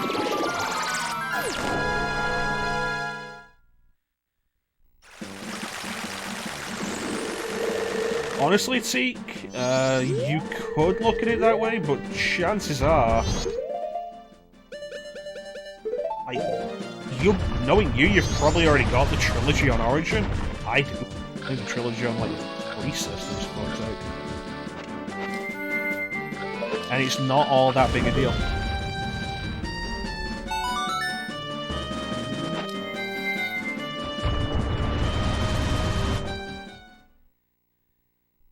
See, I wanna know how much they've done to improve Mass Effect 1. Because they keep saying, like, everything I'm seeing about it is like, yeah, no, the remaster and the trilogy, especially Mass Effect 1. I'm like, cool, I want to see what they're actually doing with that. Because I've been sold on promises like that before when there's not really been anything done.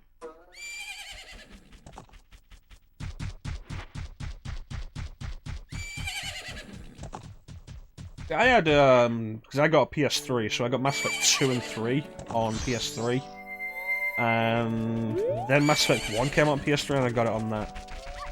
A couple of years back when I was trying to get into PC gaming, I got the Mass Effect trilogy. I think it was £10. The trilogy on Origin.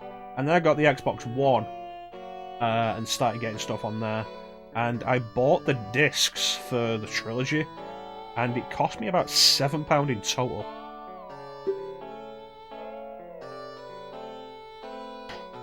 Yeah, that's the controversy that Ninja's talking about. The butt shots from Miranda in her conversations aren't gonna be there anymore. Which is what I say, like, I never noticed. Because the way the butt shots are always framed in those conversations is Shepard is talking, and Miranda's butt is in the foreground. But because Shepard's talking, my focus is on Shepard, because Shepard is talking.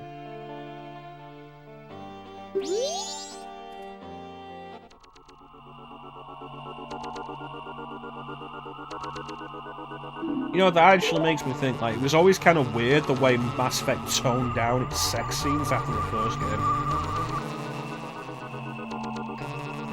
Well, it's like a thing. It's like Zachanson. The people crying censorship are the same kinds of people who are crying censorship on the localization of Fire Emblem Fates. Which I can't remember the specific complaint about it. Let me see, I can probably find that, actually.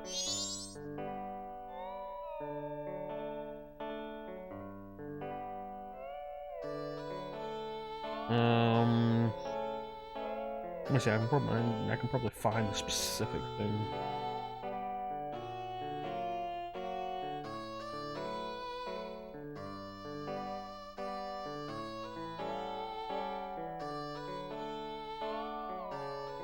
Name changes in the localization of Fates. Ah, here we go. The alteration of the feature named Skinship in the Western version of Fates. Which was basically when you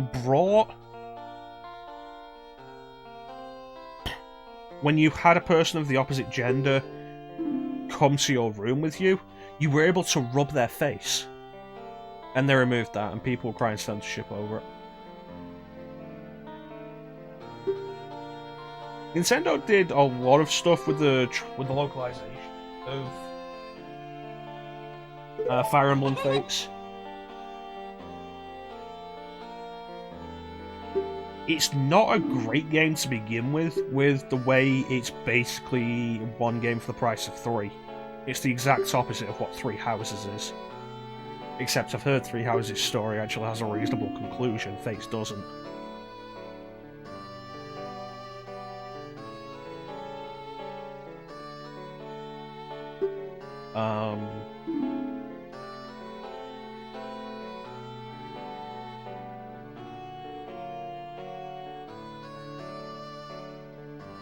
But there was also the main thing I remember them removing in localization was a support conversation with a character who is afraid of men, I think. I don't know, it was a weird thing, and the argument for it was basically an analogy for gay conversion therapy, and Nintendo removed that and changed it. I don't remember a huge amount about it because I didn't pay too much attention to it, and when I played Fates I didn't really go for that character.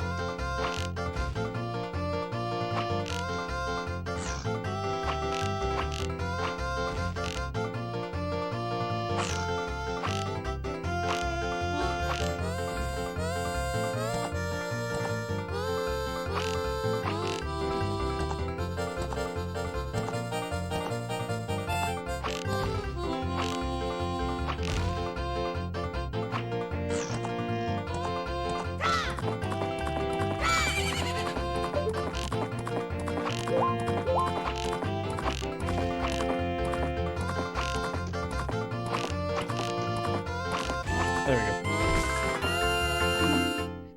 That's what I was saying.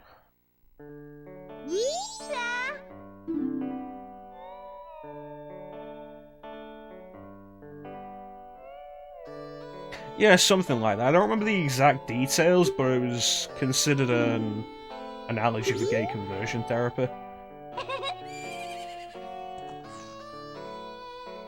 So they changed it in the Western release so that you blindfold that character and try and help the character work through their fears in a different way rather than magic potion that makes them see men as women. Or vice versa, I don't remember the specifics, like I say. The thing with the face petting that got me wasn't the removal of it, it was at the end of every support conversation in your room with somebody of the opposite gender. They would have this weird close-up of them on the bottom screen that was a leftover of the face petting. And it always bothered me that they still had that in. Like, remove it completely or leave it in. Don't half-arse it like that, because it felt really out of place. It just pops up and then it's there and then it goes away.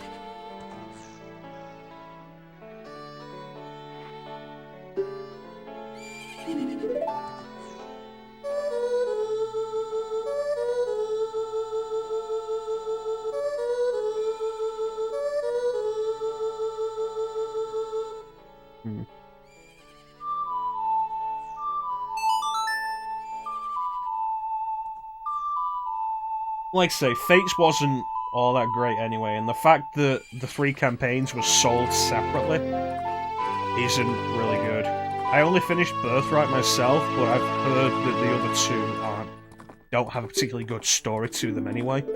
I would argue if you want to play Fire Emblem on 3DS, you would be better off going for Awakening.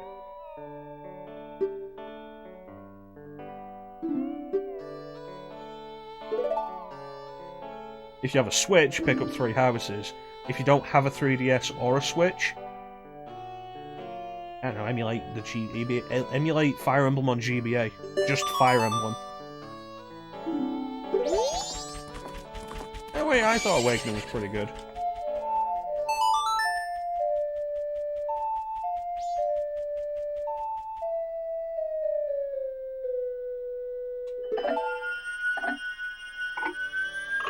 I have 3 Houses digitally, and I've done the first battle of it, and then just stopped. Because I have that issue of, you motherfucker.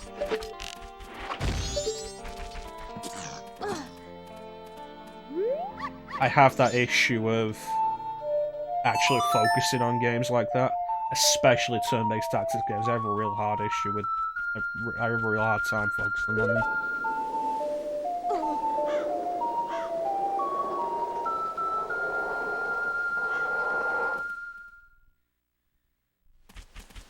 I will say, anybody who shames anybody for playing the casual mode that was introduced in Awakening is an elitist prick.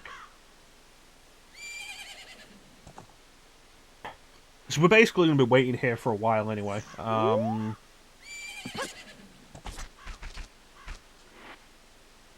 It's like, what it is Fire Emblem has permadeath. So if a character dies in battle, they're gone. And that's it. And it can lead you to a dead game. It's a really awkward thing. And Fire Emblem Awakening, in an effort to be more accessible for people, adds what was referred to as casual mode. Where if a character dies in battle, they're gone for the rest of the battle, but they'll still show up in future battles.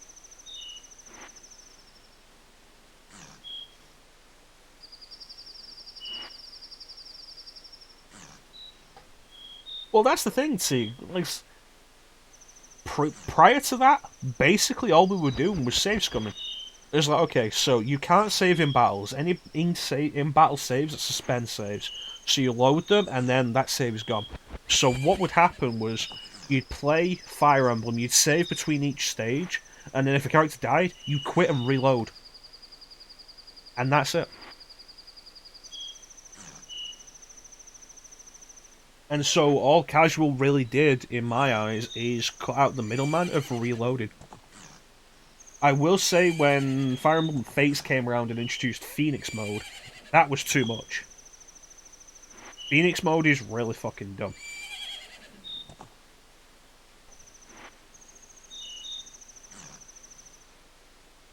Yeah, you would just save scumming, like quitting and reloading if a character died on standard anyway. Phoenix mode is if a character goes down in battle, they're not permanently dead, and they will come back into the battle about 2 or 3 turns later.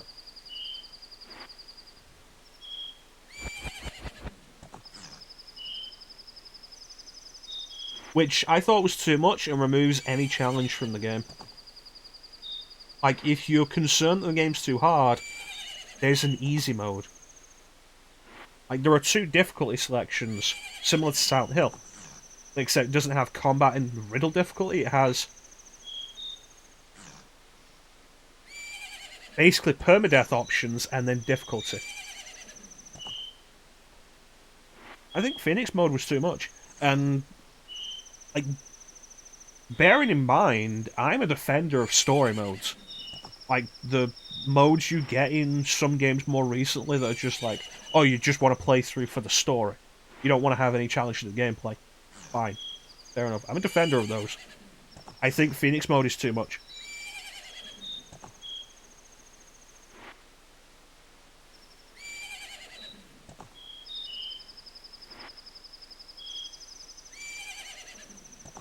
Oh no, please be quiet.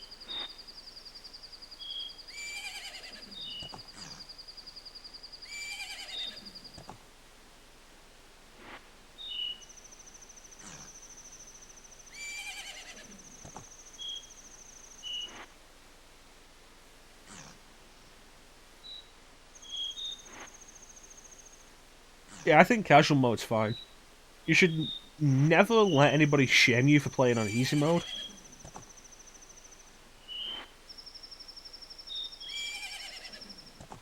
Because ultimately, video games are supposed to be something that you do in your free time. They're your escapism, they're your hobby, they're your method of relaxing, they're your fun. And you shouldn't have to have fun in the way that anybody else tells you to. You should have fun in the way that you want to have fun.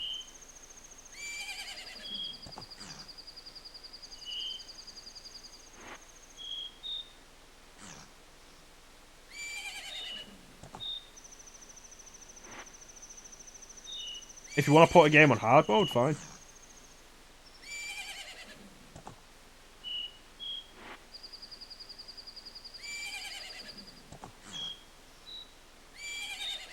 Or an injury. I will get through the first term before I start imposing the dictatorship.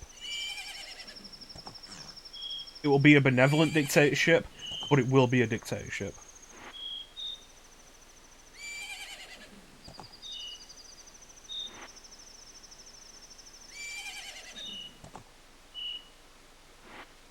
You can't be trusted to govern yourselves.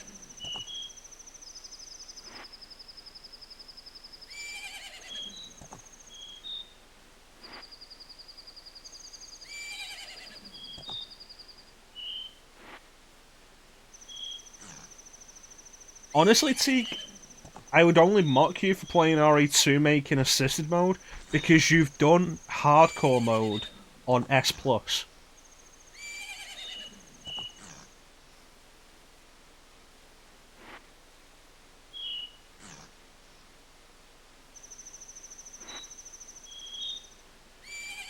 Would I be a final boss? Probably on one path, yes.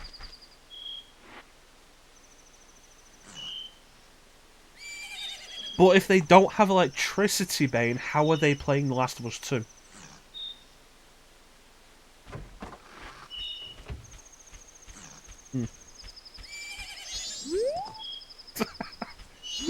Well, that's just Ninja.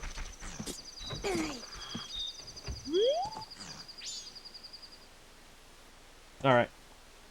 I think 2:30?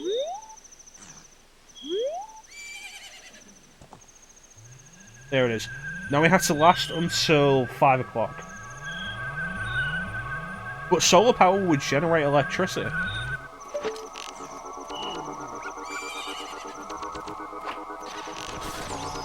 So you can actually see all these on the map, which is a good reason to purchase the map from Tingle. If you're having issues keeping up with them, these guys do actually move in accordance with the time. So you can use the Song of Reverse Time to slow them down.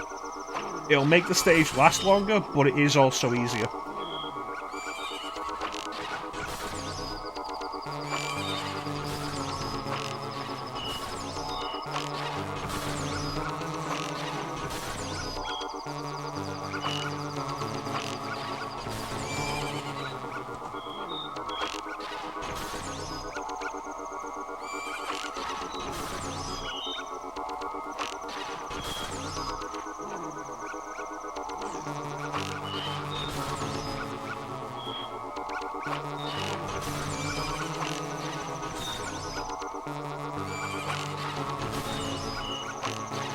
If they get into the ranch, they'll abduct the cows and Romani. And Romani will return on the 3rd day lobotomized.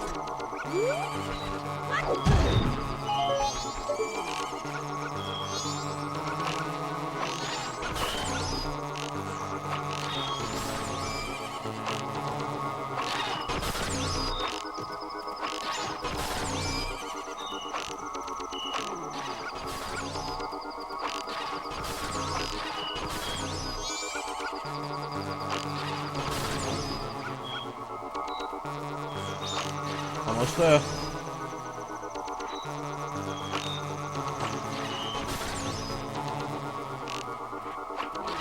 R5? It's not 6, it's over before 6. There we go.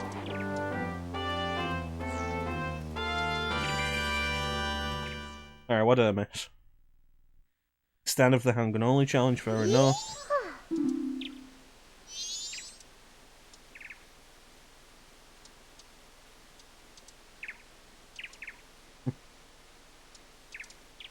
Yeah, that was actually kind of funny. I was like, no, I believe Teak can take out the final boss with what he has. And then he just started shooting the final boss knowing that it wasn't going to do anything. And I was like, you know what, I don't have faith anymore.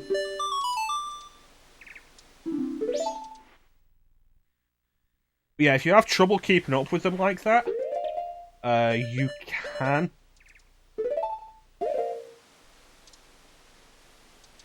use the Song of Reverse Time and it'll slow them down.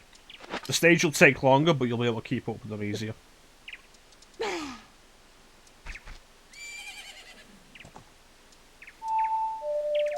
Oh no, I understand Teak, but you have to appreciate how it appeared.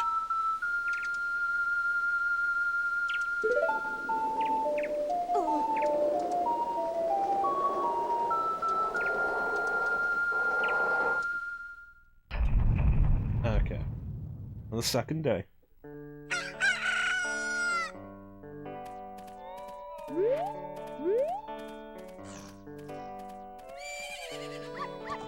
Yeah, I've been debating doing an RE4 playthrough, which, if I do, it'll be to cap off the whole thing, like Resident Evil, before I stop playing it for an extended period. And if I do, it's probably just going to be a standard run. Same as I did for the LP channel.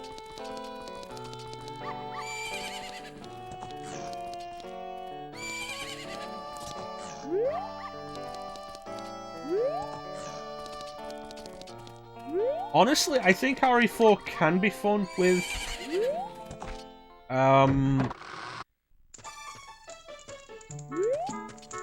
some challenges on it. I think it just depends. Depends on the specific challenge. Oh yeah, that's one thing I do really like about RE4.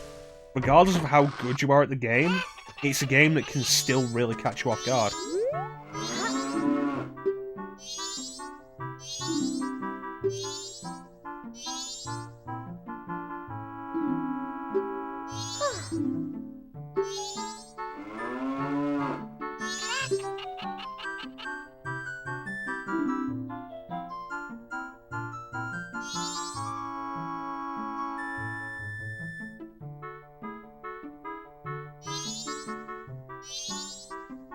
That's fair enough.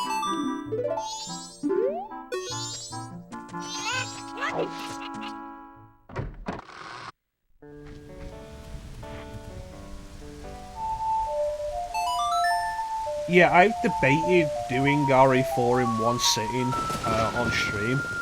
The issue really is the time. I could do it if I skipped all the cutscenes, but watching the cutscenes, no. Because that would probably end up being like the longest stream.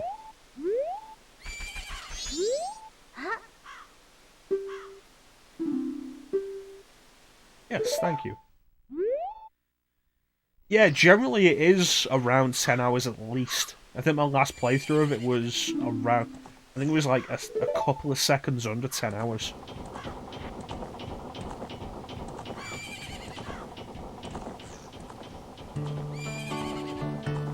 Yeah.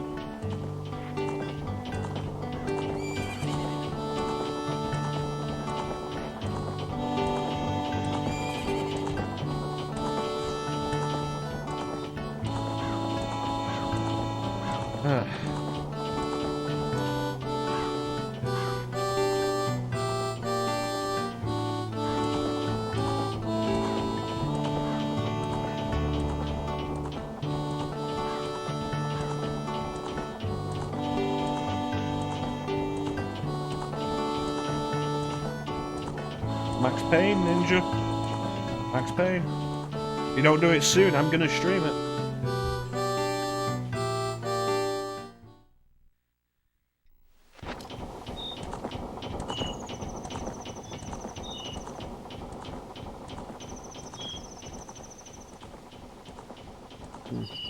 That fence shouldn't be there.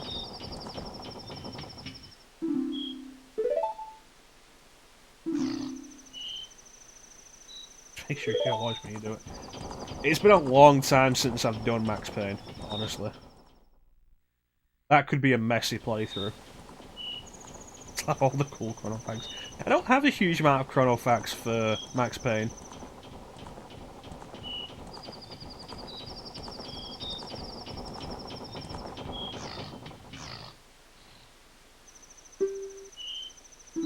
Through ugly country. I love the little bits of Cremia's personality that you get to see.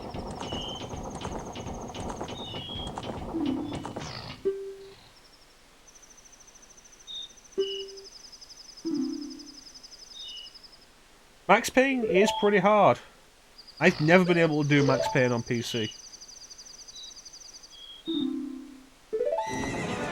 There we go.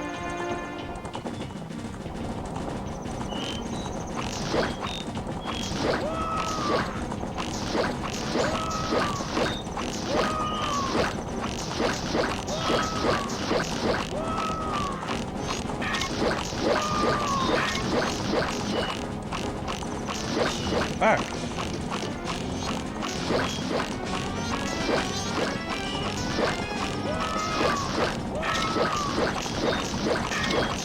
What is the issue with this? I've never had so much trouble with this.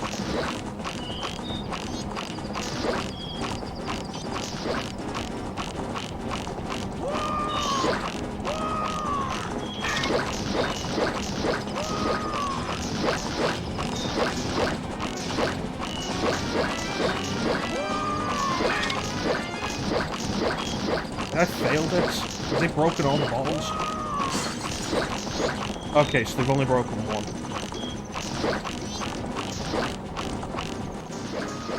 I have never had that much issue, that much trouble on it.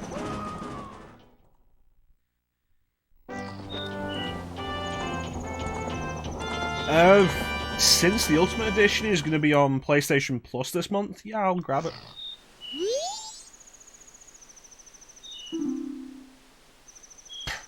I've never had so much trouble with that. Is that another change they've made for the Redux?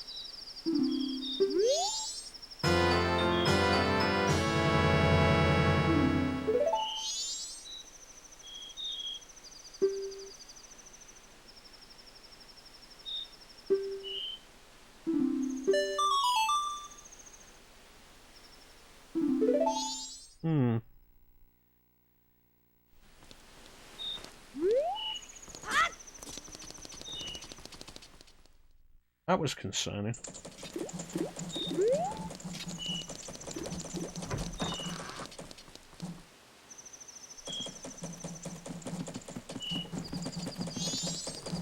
Anyway. Yeah, I'll grab Control on PS4, since the Ultimate Edition is going to be on PlayStation Plus. People are not happy about that announcement. Like, the Ultimate Edition was delayed, and you only get the free upgrade from PS4 to PS5 with the Ultimate Edition.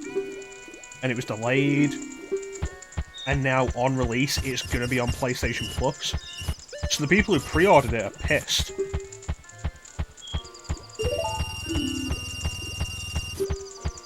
Especially with the whole thing of... was it 505 Games? I can't remember who published it. Whoever published it turned around and saying that you only get the PS5 upgrade for free if you have the Ultimate Edition, even if you had all the DLC, even if you had the Season Pass. So the whole Control Ultimate Edition thing has been a mess.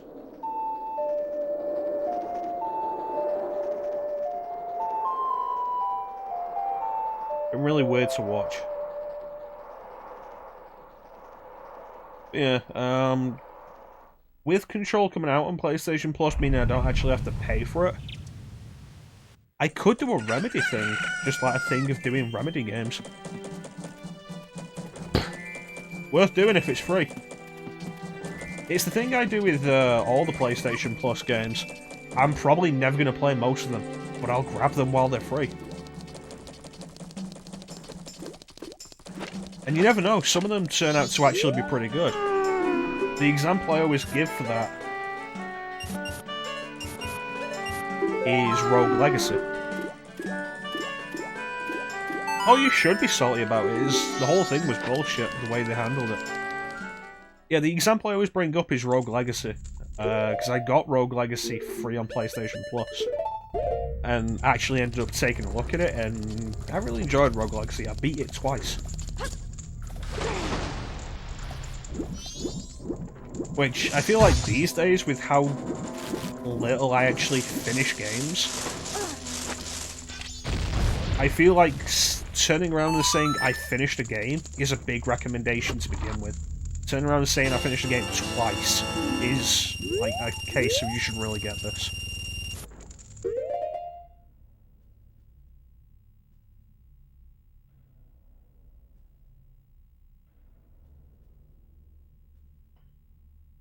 Apparently.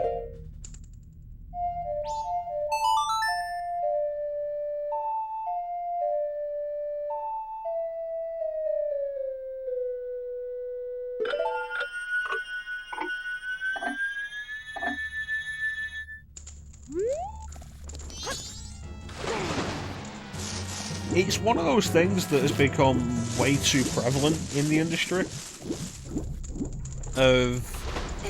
The games industry really wants to push pre-orders and stuff and get people to buy games as early as possible. But it's become so common over the last 10-15 years of games coming out, and if you buy them day one, you're in a worse position than if you'd bought it a year later. Because a year later there'll be a bundle out with all the DLC for half the price.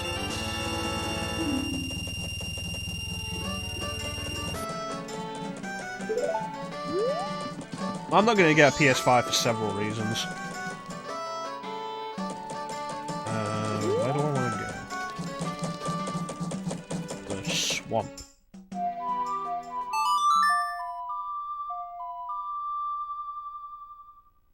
So I think, aside from Control, one of the biggest... one of the best examples of that this generation has been Mortal Kombat 11. Like, Mortal Kombat 11 comes out and people buy it. And there's the Season Pass and people buy that. And then there's the Aftermath expansion, which is pretty pricey. I think it's like £25 on its own.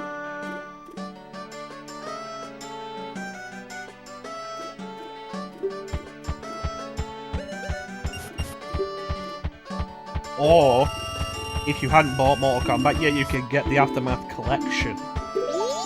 Or I think 40, which is cheaper than MK11 was at launch. And that gets you the game, the Season Pass, and the expansion. And then they put out the second Combat Pack, the second Season Pass, and then they put out an Ultimate Edition thing. And so it's a case of, if you bought Mortal Kombat 11 day one, you have been thoroughly, you've been thoroughly taken advantage of.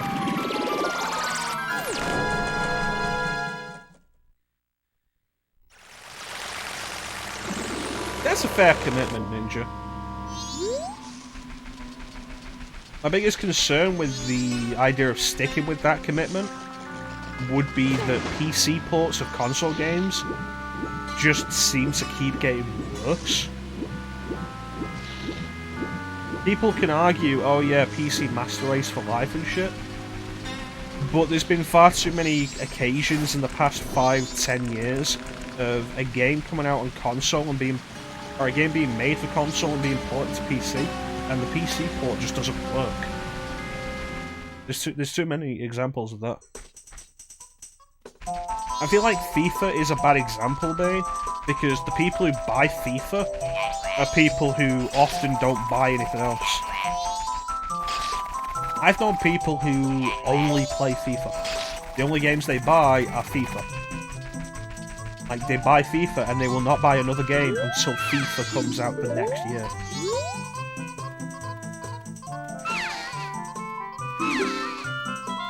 Of course, if you want to talk about FIFA taking advantage of anything, it's with the Ultimate Team issue and the microtransactions.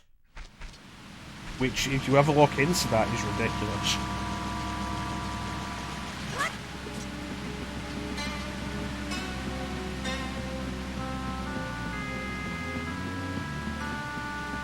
Yeah, ultimately, I'm not picking up PS5 or Xbox Series, whatever, until they drop in price, they figure out the memory issue,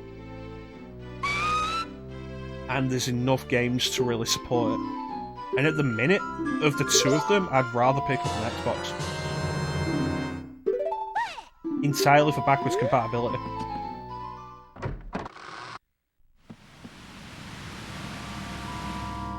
The game files are getting bigger. You look at the size of games over the last generation, and they've ballooned to such a ridiculous extent. And so we've got stuff that comes around, like Call of Duty is over 200 gig now. Final Fantasy VII Remake is over 100 gig. Red Dead Redemption 2 is over 100 gig. And these games are just going to keep getting bigger. And the biggest storage capacity that the next generation systems offer is 1 terabyte.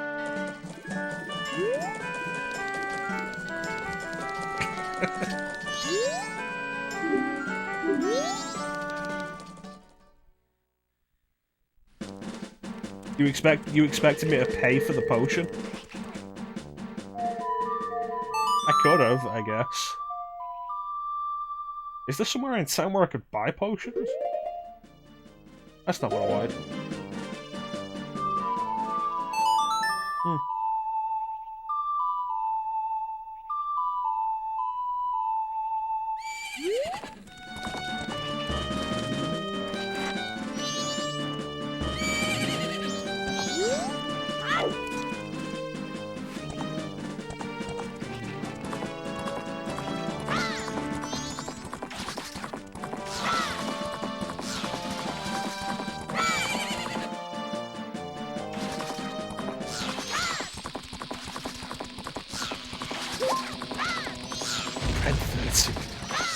Oh, god damn it.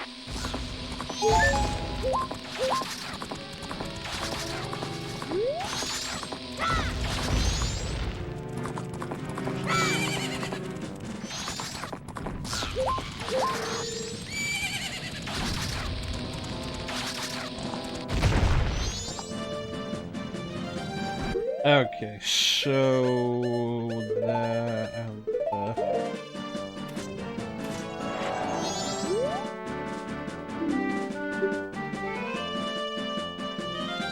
Yeah, the big issue is the space of next generation systems. Games are getting bigger and bigger, and the next generation systems are like, yeah, we can give you a terabyte. Except it's not really a terabyte because the OS has to take up some space as well. So it's really more like at best 900 gig.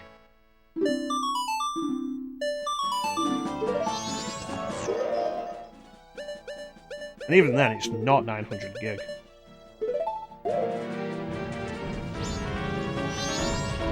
And because Next Generation is focusing on load times, like the big improvement of Next Generation over the current generation is the load times. So what you've got with that is they're working off solid state drives rather than hard drives. And so you can't hook up an external to expand your storage. So they don't really have a solution for that. Xbox kind of has a solution. They've got these little memory cards you can buy that are basically solid state. But last I heard, it's like £80 for an extra terabyte. And that's an issue. So until they figure that out, I'm not picking up a next generation console. When it comes down to it, I've got too many games that I haven't played across the... Yeah, how many generations would it be? PS3, 2, 1, SNES... 4 generations. Yeah. Because I'm not going back to NES for a lot of the stuff. I don't want to play NES games. I don't want to play a lot of NES games. And as it is, I've played pretty much all the NES games I'm actually interested in. Do I have money? I have 13 rupees.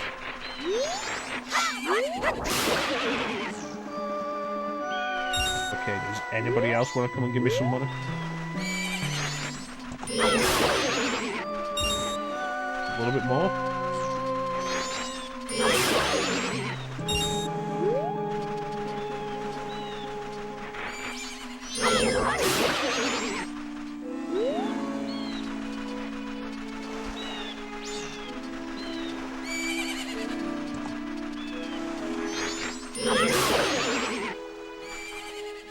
A little bit of money on the seabed.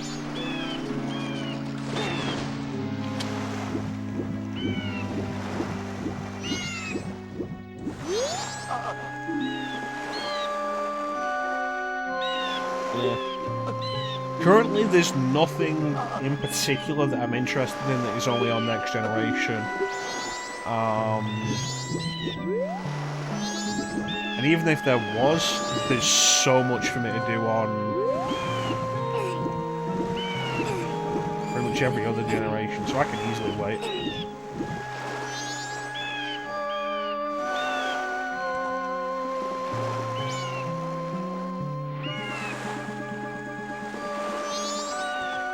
Looking at my shelf of PS3 games, which I've recently cleaned up. There's a bunch of stuff there I've not actually played before.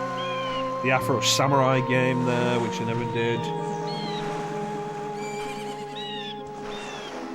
Born Conspiracy, Bleak Soul Resurrection. Driver San Francisco, which I never finished. Eternal Sonata. Heavenly Sword. There's loads of games on every generation that I've not done that I could be doing instead. Demon's Souls is a separate case of I'm not paying 70 fucking quid for a video game like that.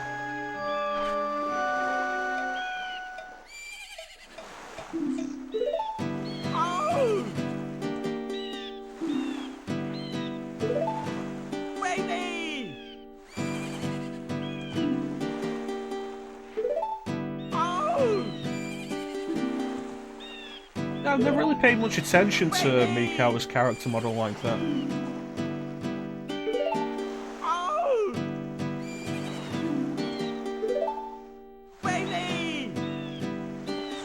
I always thought it was like tattoos. Yay! Yeah, I always thought it was some kind of tattoo rather than like his bones.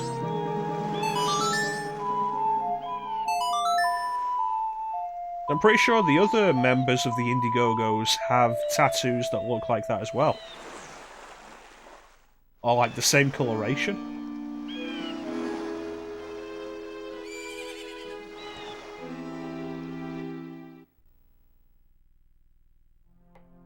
Have seagulls been pecking him, or have they just been floating around waiting for him to die?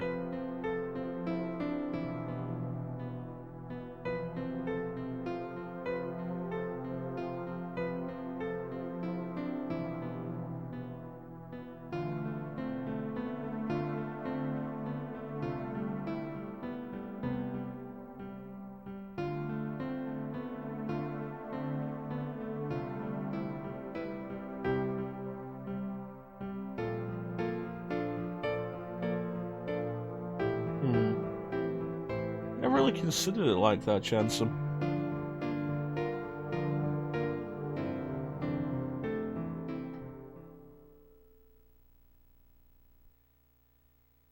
Oh no, I know that.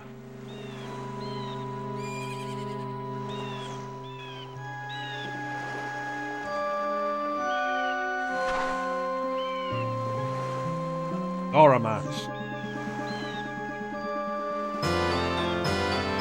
Honestly, this is my favourite mask.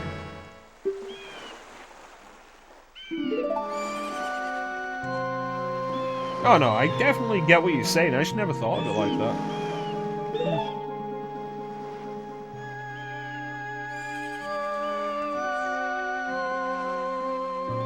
The increasing price of games in next generation is also another reason why I'm in absolutely no hurry to get to it.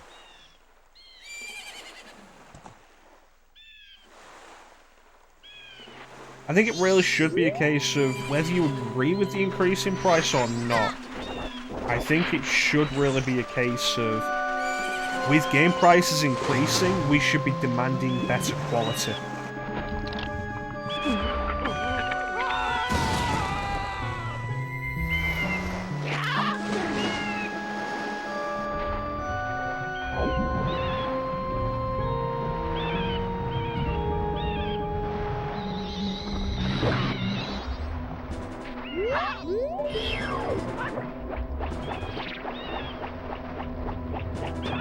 Which, no, that's not going to happen.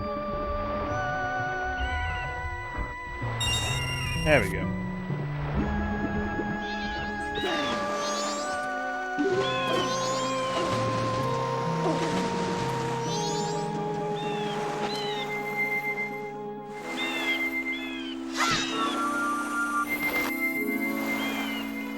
As it is, when I do Demon Souls, I'm probably just going to do the PS3 version.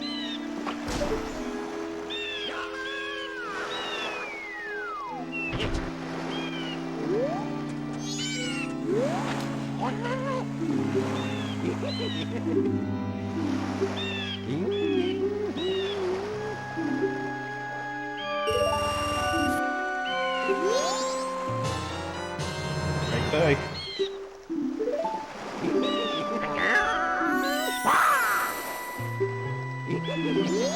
Okay, I've got 4 bottles. I don't think there's anything else I need to do before I go to the Pirate Fortress.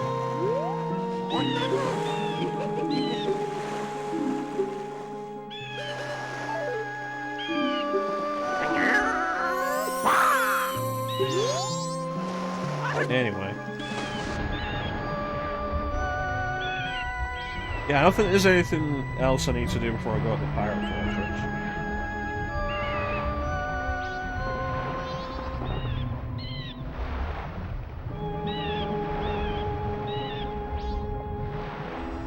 One of my biggest disappointments with Majora's Mask 3D is that they slowed down the swimming for the Zora.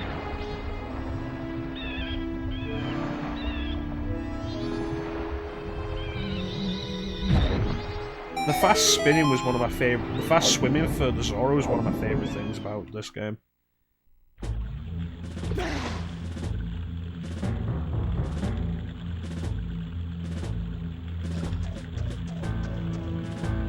I haven't entirely looked into what the remake of Demon Souls has over the original beyond graphics. I imagine it has something. I've heard the Valley of Defilement was a real frame rate killer in the original. So I assume that's changed. But again, you have to bear in mind that Sony's charging £70 for it. That reminds me, I need a Pixgraph.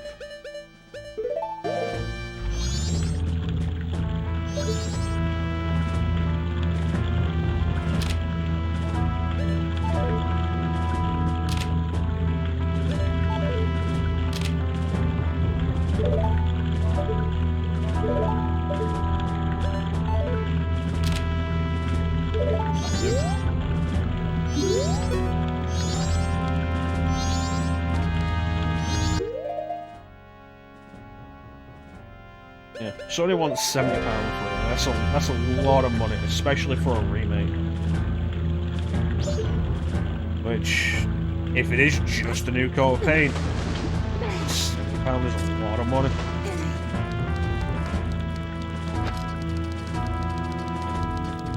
It's fair enough. When did I get the PS4? I got the PS4 when I got my promotion, which was a few years after it came out.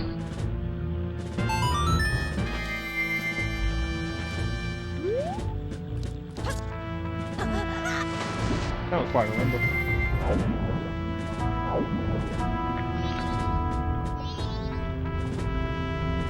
I didn't get a PS3 until 2011. I didn't get a PS2 until 2008. And the best thing about waiting until 2008 for the PS2, all the really good games, probably 2016, yeah. Might have been 2015, I don't know. The best thing about waiting for the PS2 has undeniably what is probably the best library of games for any system, just because of the sheer volume of content.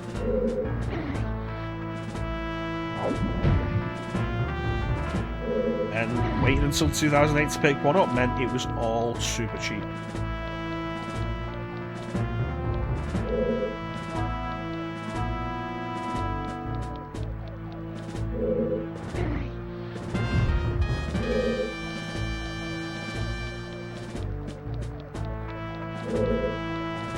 So many good games. I got Beautiful Joe 2 for £1. I doubt that you can really complain about that. That's good money. Yeah, and at least 30 of them are worth picking up.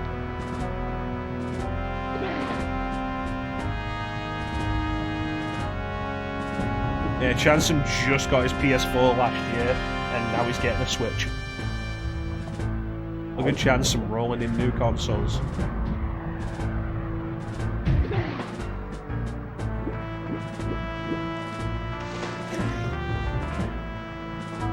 Really, I'm surprised you hadn't played God Hand before.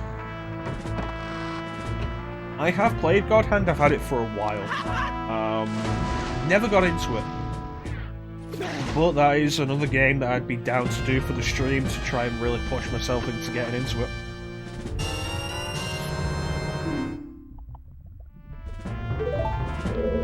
Yeah, I've had God Hand for a long time. That's another game I got pretty cheap.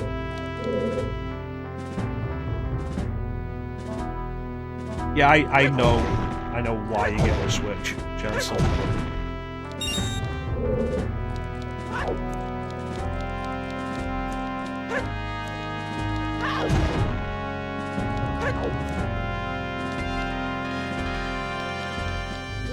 You know, that sounds kind of like me, Teak. Except with me, it's probably worse. It's like, okay, you got a PS4 that you play 3 games on, which means you're very focused on what you want. You're very focused on what you want with it. I have a PS3 that I own over 300 games on, most of which I haven't actually played, and here I am playing an N64 game because I got a ROM hack for it that makes it more playable.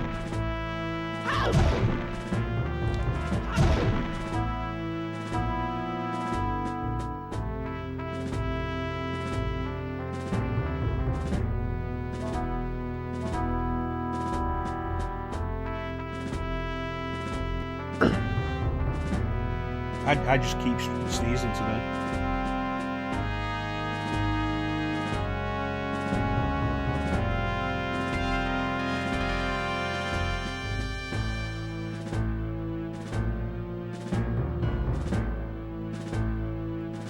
It should have been triple Chrombo.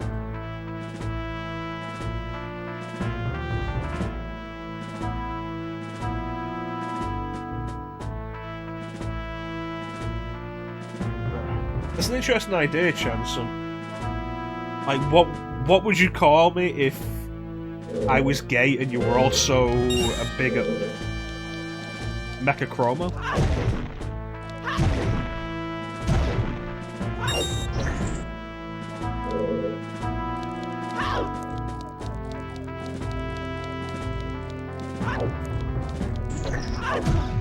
Can't believe how much you slow down going on the stairs.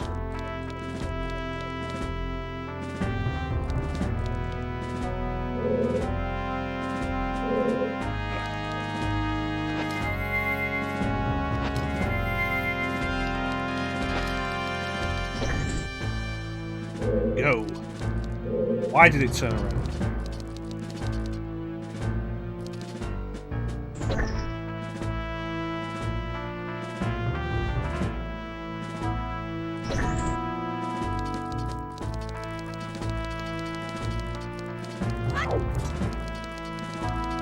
There we go.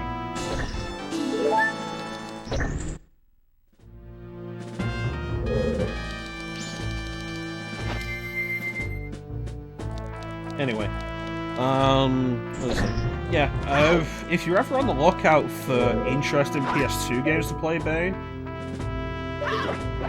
like, you can always ask. The amount of shit I've played.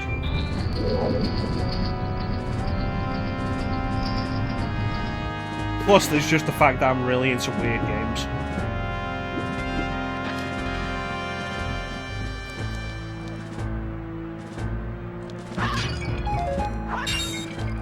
Something unconventional from the norm. Which I attribute to my time on the DS. Because the DS had some really weird shit. Weird games are great. I'd rather play a weird game that isn't all that good than a game that got like 8 out of 10s and is honestly just kind of boring. You know, like any Assassin's Creed game made in the past 10 years.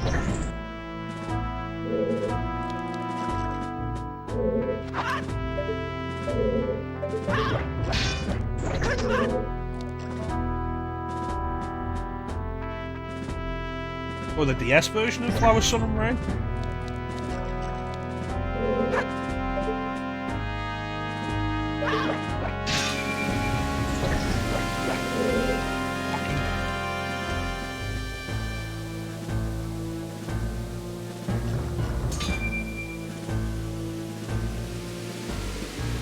That's actually an interesting point. You've had the game for years, but you never played it. You wanted to play it because it's on multiplayer. It might be a good idea to bring something like the Sunday Showcase back. The weird games that people in the chat are curious about.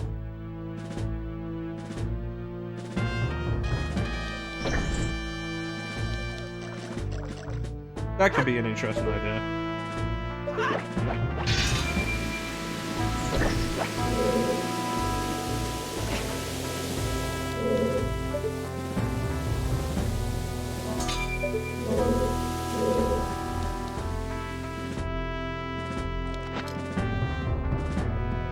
I played Flower, Sun and Rain. I never got too far in it. They always seemed kind of obtuse.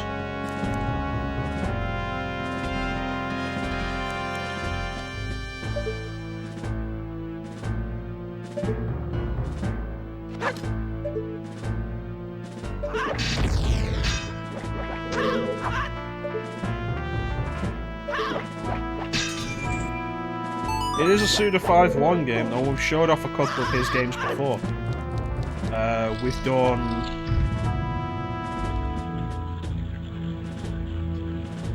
we did a full playthrough of Lollipop Chainsaw, which is probably one of his more conventional games. We also did... Oh yeah, it's a hookshot target. We did Michigan Report from Hell at one point for the length of the stream, which is one of his earlier games. It predates Killer 7 and was not released in the US. It was released in Japan and Europe, and apparently Suda 5-1 didn't know it had been released in Europe until years later. Weird as fuck. Not particularly good, but like I say, it's not a boring game.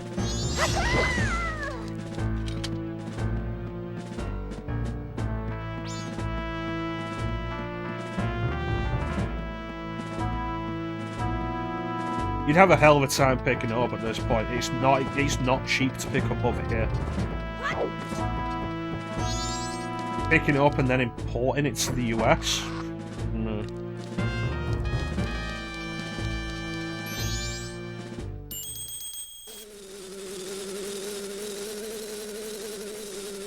Not killed, just stunned with the sharp edge of my blade.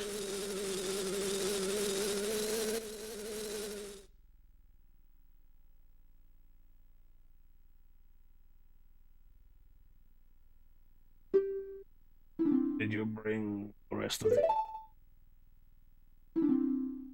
No.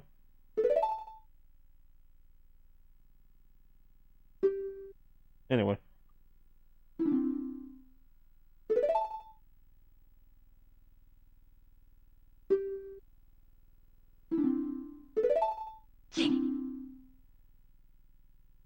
Yeah, at some point I do want to do some more Suda 5-1's games. Because I've never finished some of them. I never finished Killer 7. I never finished Shadows of the Damned. That's one of those games, like, Shadows of the Damned was enjoyable enough. And I just never finished it for no good reason. What else is there? What else is there? No More Heroes. Yeah. Which I never finished because it was on the Wii. But now it's on Switch. I did finish Killer is Dead. But Killer is Dead. Definitely down for doing. Killer is Dead has this weird fascination with Dvorak's Ninth World Symphony, the fourth movement of Dvorak's Ninth World Symphony. It's like the main theme of the game for some reason.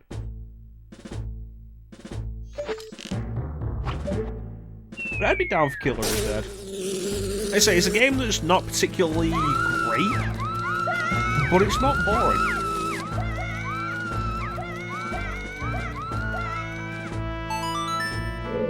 Haunting Ground is an interesting question, man. I'd have to check to make sure we got it working properly. I remember one of the main reasons we quit was the video issue. Well, you know, I don't have a particular aversion to bad puns. You don't have to apologise for bad puns. I appreciate bad puns. I appreciate the effort it takes to make them. Yeah, Killer is Dead, I think, is the big one that I was forgetting.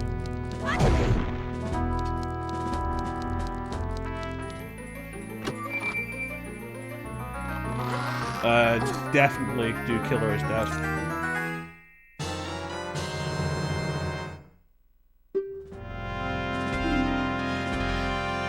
It's the weird thing of the,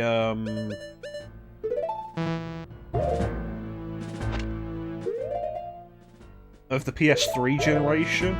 There were 2 games on the PS3 Xbox 360 generation that both used the fourth movement of Dvorak's Ninth World Symphony.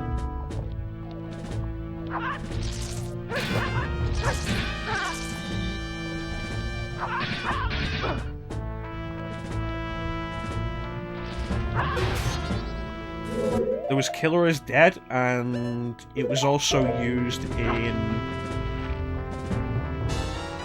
Asura's Wrath as Augus's theme. Augus.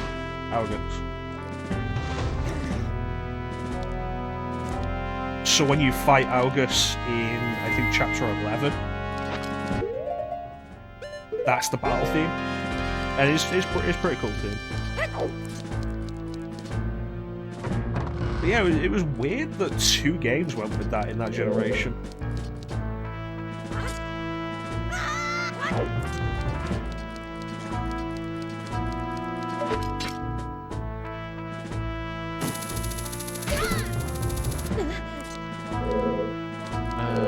That way, and... yeah, I'd be down for doing Killer is Dead.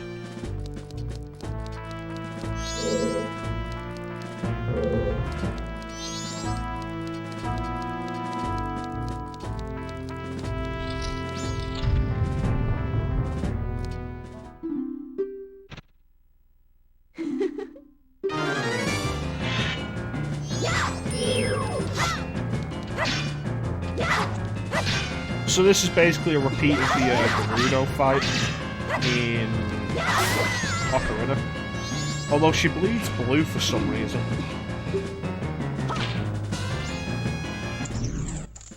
But like that, she can knock you down. And if you get knocked down, you get thrown out.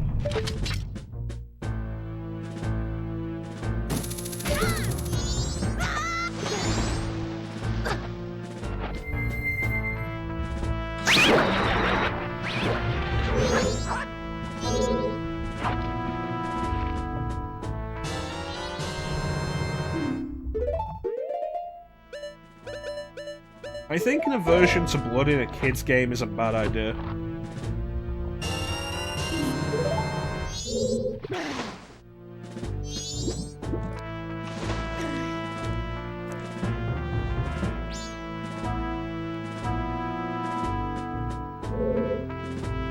The Earth was created in 6 days, so too shall it be destroyed. And on the 7th day, mankind will rest in peace!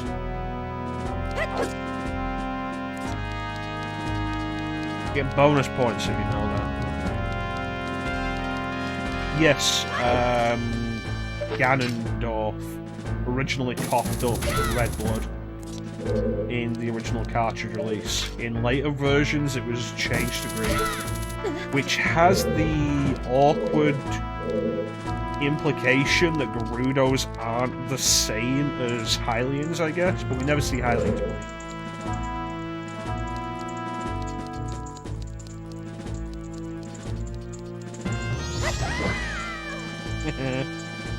So here's a fun fact. If you take the mask off before you run into the confrontation, you have a different line of dialogue.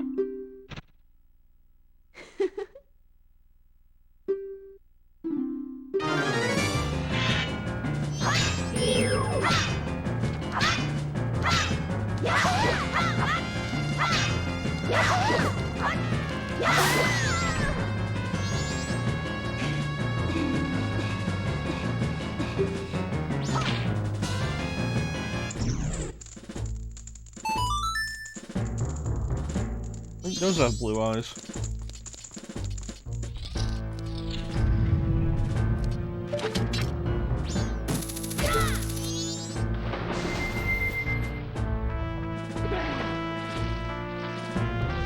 The interesting thing, I think, with the Gerudo pirates that you fight is they redesign the clothes for them. Which my thought for that is that, like, specifically the ones you fight, my thought for that is because in Ocarina of Time, which I showed off last time we streamed it, those Gerudo that you fight, the colour of their outfit is dependent on the tunic you're wearing. And it will change if you change your tunic. While you're looking at them, it's not an off-screen thing, it'll happen while you look at them.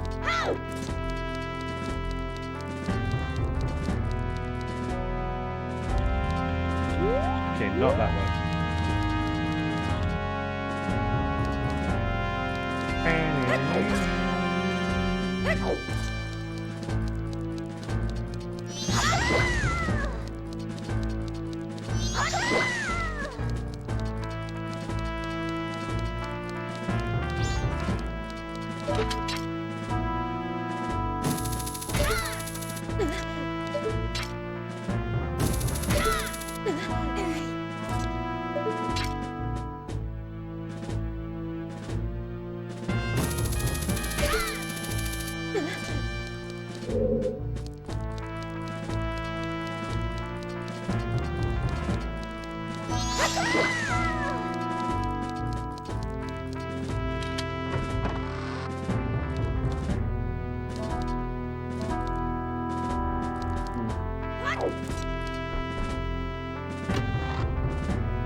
Silver Ruby.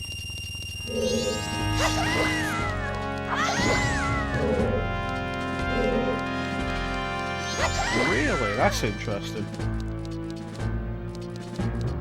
I had an interesting reversal of that idea in my first playthrough of Ocarina. I didn't realise in my first playthrough that you could walk amongst the Gerudo after you freed the last Carpenter and got the Gerudo membership card.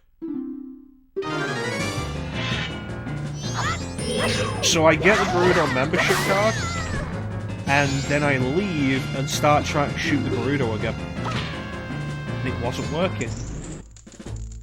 It took me a little while to realise that I could actually walk among them now and didn't have to worry about getting caught.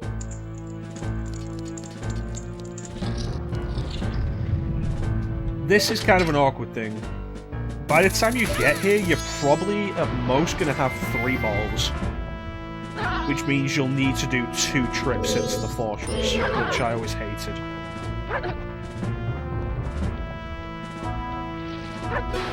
So these days I always make sure I have 4 before I go in. We could have had 5. The 6th one we would need the hookshot for.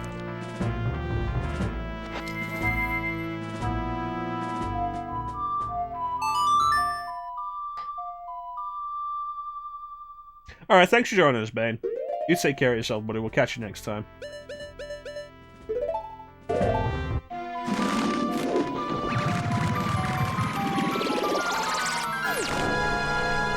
2 balls. Yeah, it definitely makes it more frustrating. Especially with the whole thing of you would have to go through that area twice. Because there are 3 eggs over there. Over there.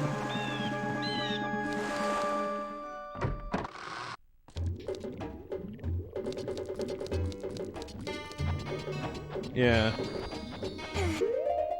That'd be frustrating.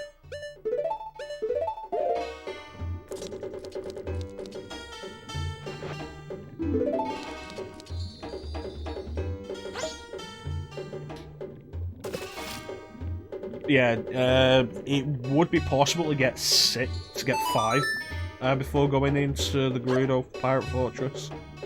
The 5th one would be in the graveyard, in a Akana graveyard. I don't think there's anything preventing us from getting that once we get Epona. The last one, which we get for the Beaver Race, requires the hookshot to get there.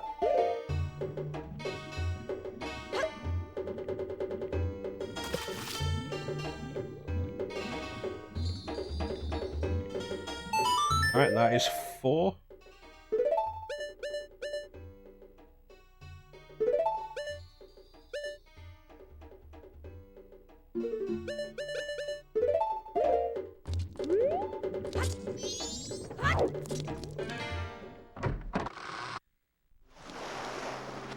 Alright, and let's go back.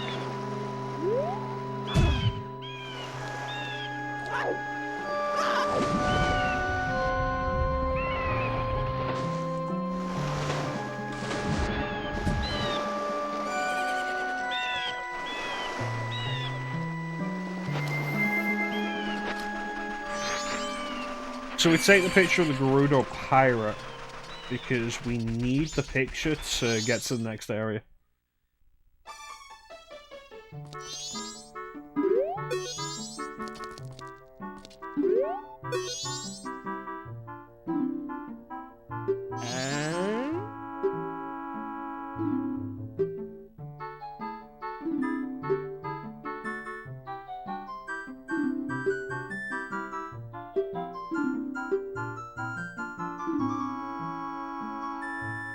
I think that's an outright implication, honestly, Lena.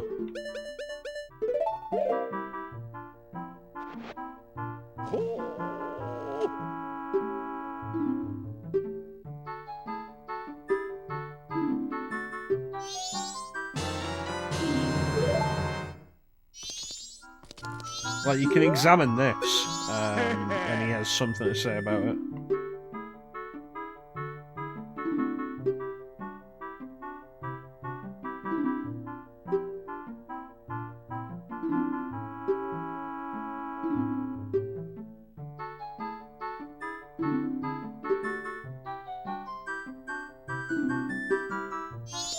Yeah. I don't know.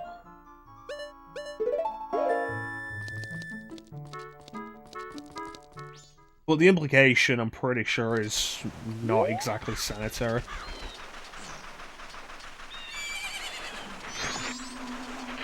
Alright, let's go to Pinnacle Rock and do this.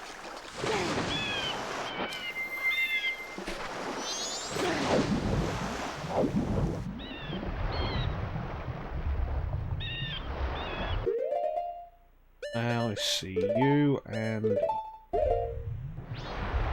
I could do with more magic, actually. Don't drop money.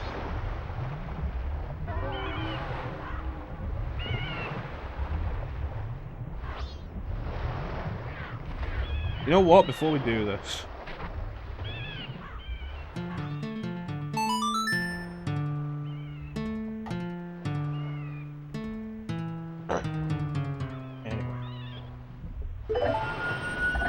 we're gonna deal with the magic situation.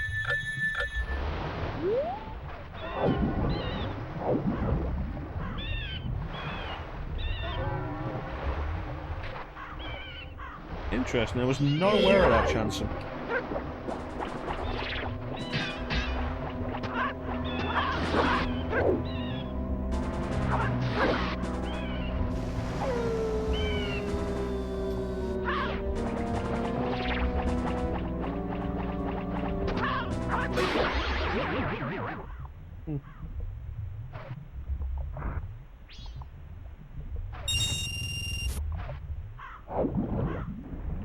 Very neat.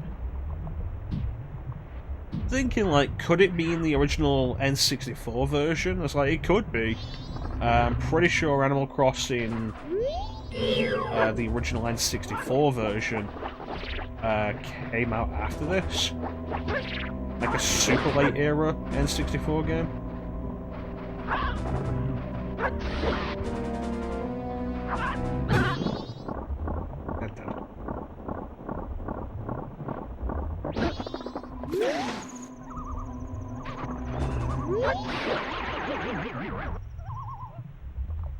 You can actually get a fan translation of... There we go. You can get a fan translation of Animal Crossing on N64. They translated it as Animal Forest. But it's fully playable.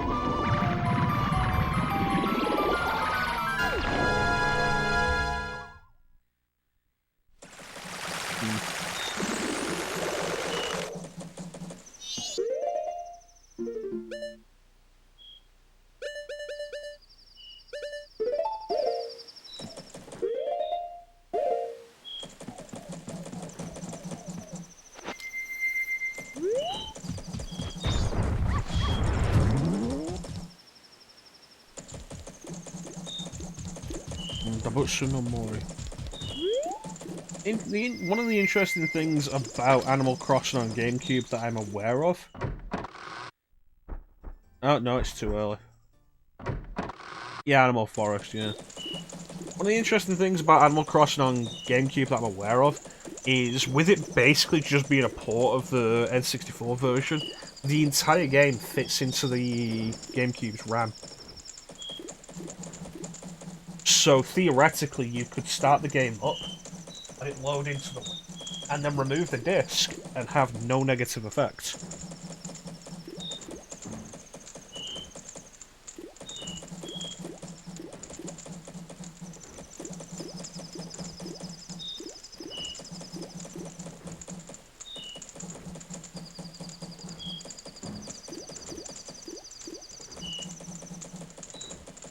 Tempted to try it. Yeah, supposedly the game is small enough to just fit entirely in the GameCube's RAM. And I can't think of any other example of that on any other system.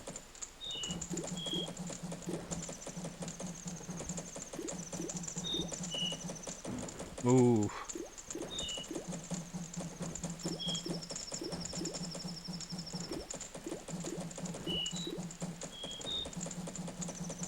The Dreamcast battery for the clock is kind of weird.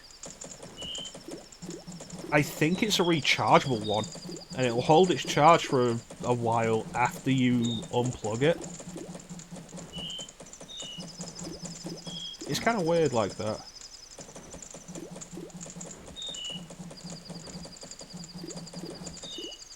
Like, if you plug it in and leave it for a while, it'll retain the knowledge of the time for an extended period. Kind of weird.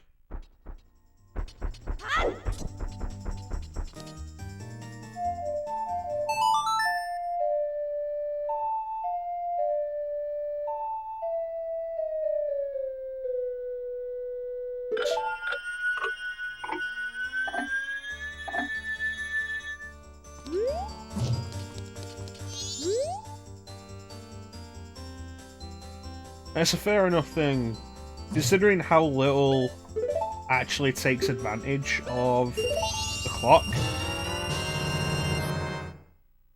Or takes advantage of the clock in such a way that you need to have it retain the time exactly. Probably not worth it.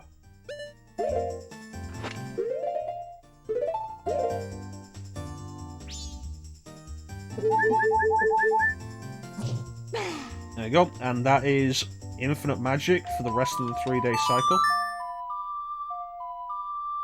Which is something I was intending to do for this cycle anyway. But since I was low on health, since I was low on magic, I might as well have done it then. Last thing I want to do is have to go through the maze to Pinnacle Rock and have to go back.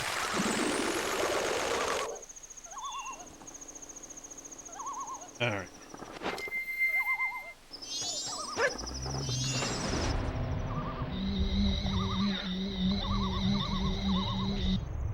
So, in case you aren't aware, on the 3DS version of this, the 3DS remake, the way the swimming works is you swim really slowly, Zora Link. Basically like this, except slightly faster. Like, only slightly.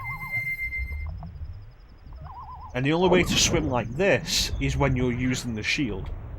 So, if you don't mod it, or get yourself the restoration patch, which requires either Citra or a modded 3DS, the only way you can go up full speed is to get yourself Chateau Romani so you have infinite magic, and then hold the shield button. And that's the only way you can swim this fast in the 3DS version. Are you tired of the shield noise yet?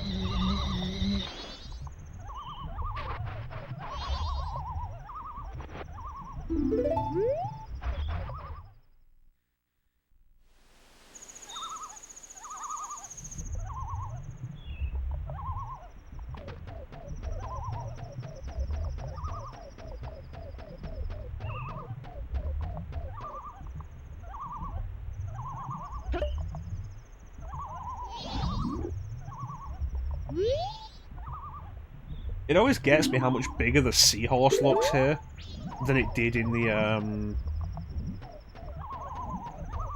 jar that it was kept in that dude's place.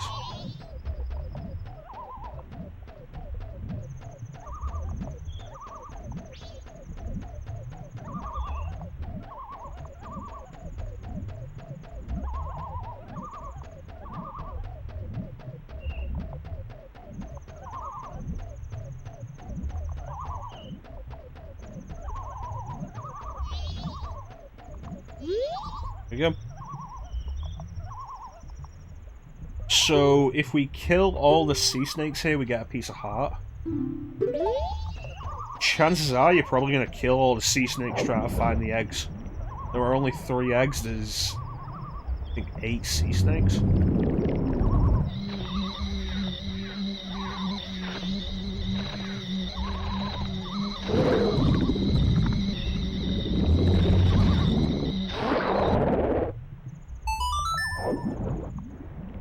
And there's no way of knowing which one has an egg until after you've killed it. Is it? I was not aware that it was randomized, but I don't do this a lot. Like I said yesterday, I've done a lot of the stuff in Majora's Mask a lot of times as a kid.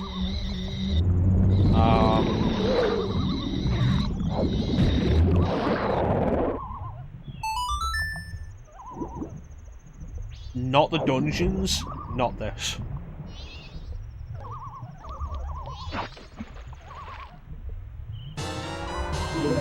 One.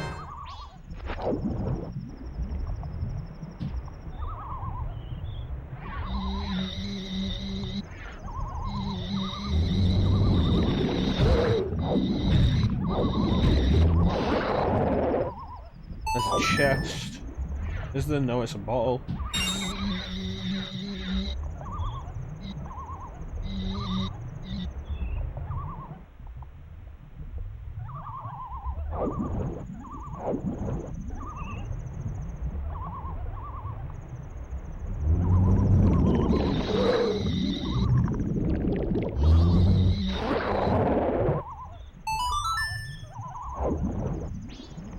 Chest. No, it's an egg. Chest must be below. It's 2. How many heart pieces do I have? 2.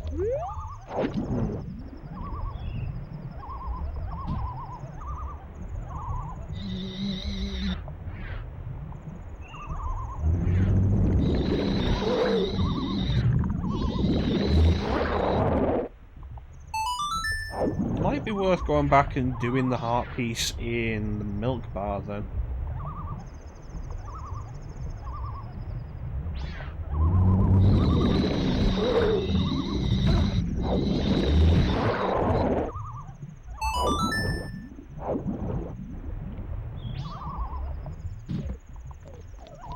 Just so we get an extra heart container.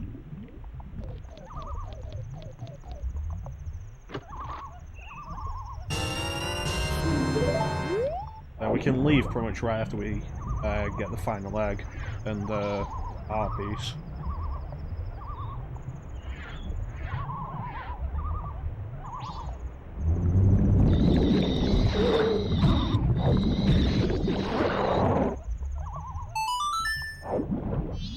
There's the egg.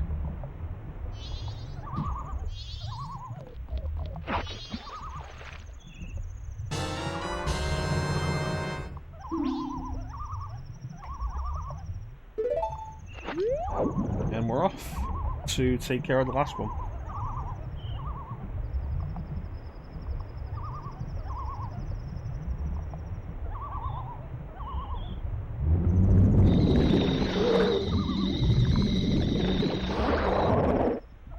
And there's the seahorse.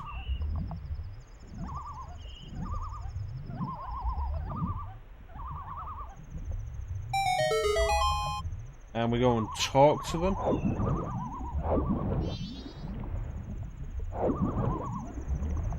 This is probably just money.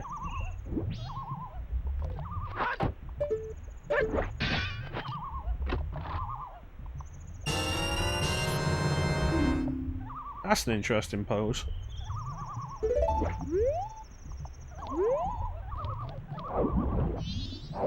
Is he still facing the boomerangs? He's not. He doesn't face the chest or turn around after he's picked out what's out there, what's in there.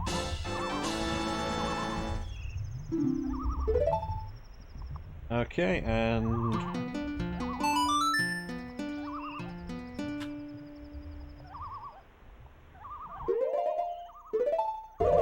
go back to Clocktown. Do the milk bar before it closes. That's a piece of heart. No, it isn't. Is that a piece of heart, or is it just the circus leader's mask?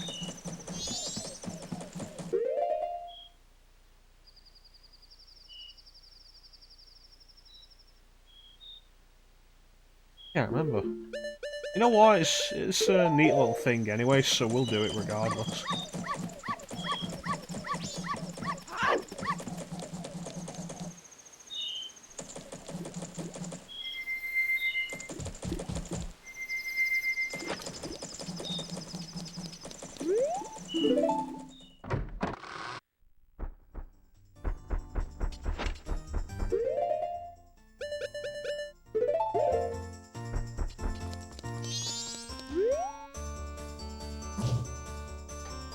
Okay.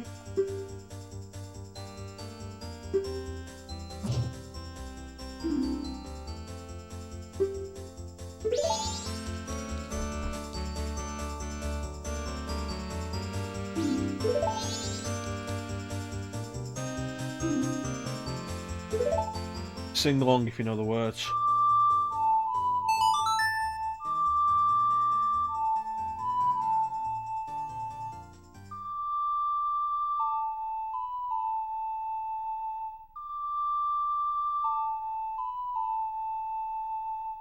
It reminds me, been reinstalling stuff on my PS3 recently. I had to format it again.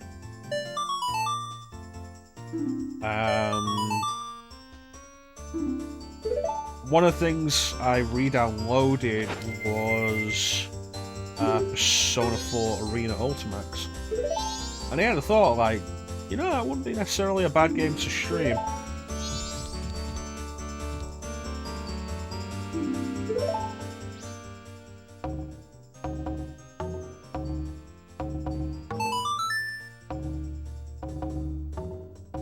You have to do Persona 3 and 4 before doing Persona 4 Arena, and then do Persona 4 Ultimax, but that could be pretty neat. And if you're going to do Arena, then could also do Dancing All Night. I never finished Dancing All Night. Its story didn't grab me, and I didn't think the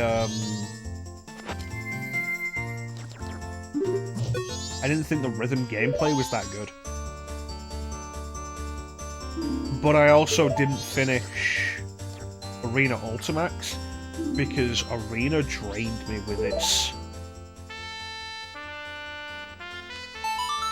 Arena really drained me with the visual novel stuff. Having to do that for each character. But I think Persona 4 Ultimax, which is a sequel to Arena, only does 2 stories. Persona 3 cast and Persona 4 cast. Had you never played it before, Chansum? Have you not picked it up on Vita yet? We talk about bullshit DLC practices, and Atlas is one of the worst for it these days. And Persona 4 Dancing All Night is an unfortunate casualty of that. I'm not overly into it, but for anybody who might be, if you wanted to play it on PS4, you can only get it on PS4 if you buy the Endless Night Collection that gives you both Persona 3 Dancing Moonlight and Persona 5 Dancing Starlight. Yeah, I wasn't into the rhythm gameplay. I might have been more into it if I hadn't already done a lot of Theatre Rhythm Curtain Call on 3DS.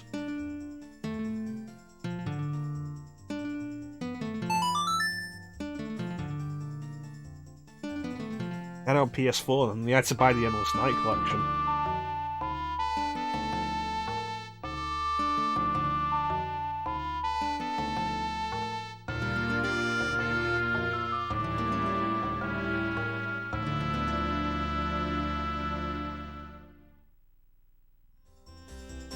Yeah, like I said, I wasn't overly into it. It does take a bit to get used to, and the way it's spread out on 2 sides of the screen makes keeping track of the notes on the separate sides really hard to keep up with.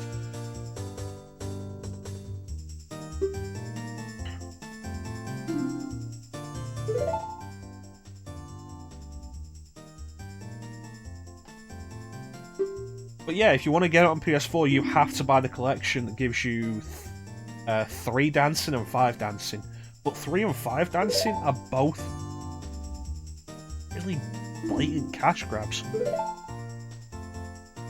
I haven't played any of the Hatsune Miku games because I'm not into Hatsune Miku.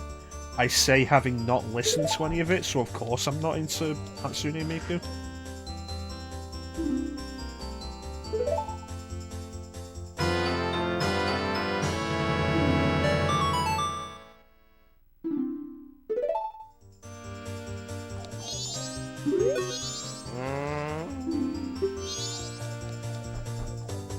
All over the screen.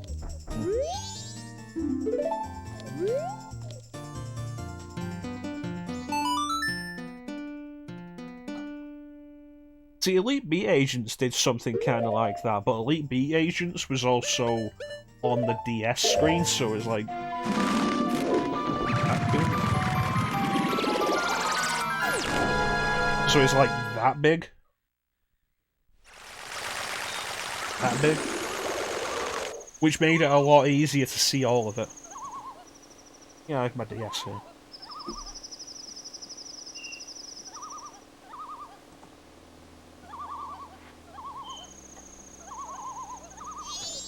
Anyway, let's do this. Yeah, Persona 3 and Persona 5 Dancing both don't have a story. It's just a case of play some songs and eventually we'll say you win. And there's a lot of DLC for them. A lot of DLC songs. When there isn't that many songs in the actual games. It's like you can turn around and complain about how much DLC Theatre Rhythm Curtain Call has. But Theatre Rhythm Curtain Call also comes with over 200 songs. I'm pretty sure it's over 200. It comes with a lot of songs, and then the DLC songs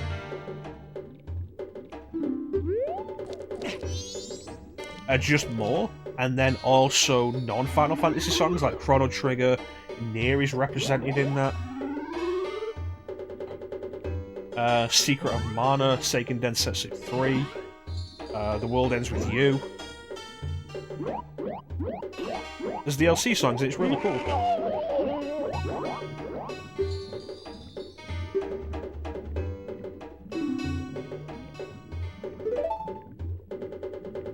It's really a shame that Theatre Rhythm Curtain Call doesn't have any kind of Season Pass bundle. The songs are reasonably priced. They're like, I think, 79p, 89p each. But there are so many of them.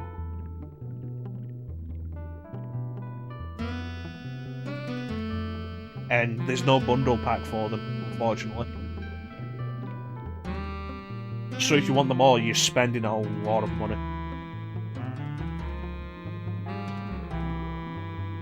99 cents, so it's like $100 or so. Also, I think there's more than 100 DLC songs, maybe? I don't know. Yeah, the Persona 3 and 5 dancing songs cost more than that. And there's also less in the base game.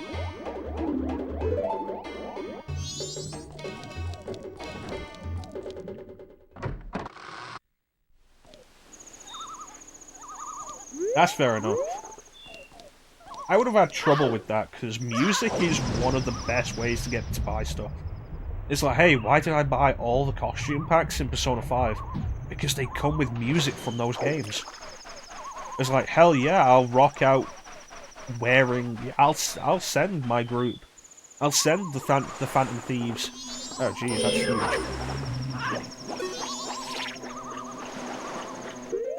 I'll send the Phantom Thieves into battle wearing the Gekukan High uniform, because that means I'll get to listen to Mass Destruction.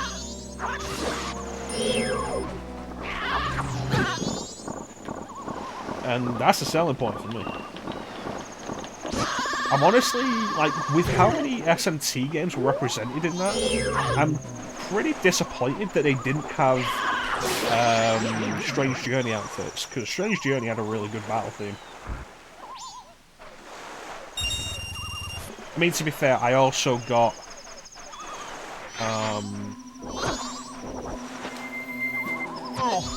the Persona 5 DLC as a bundle.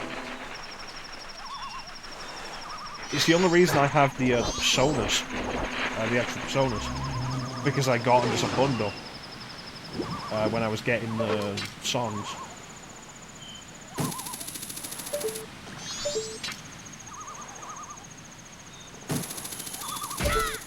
Yeah, I've realised over the past few years the best way to hit my nostalgia and to make me interested in a lot of stuff is specific audio cues.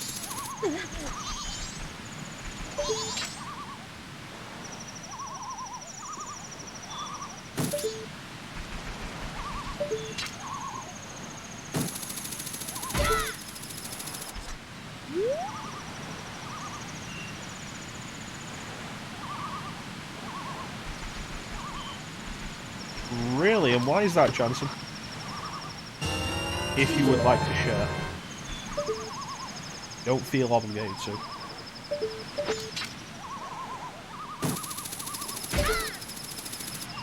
Yeah, at some point I want to do a Persona 5 playthrough. I haven't actually played through it with the DLC costumes. And at some point I want to do it with those costumes.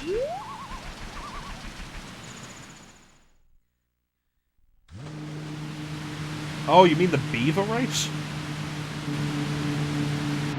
That's kind of interesting.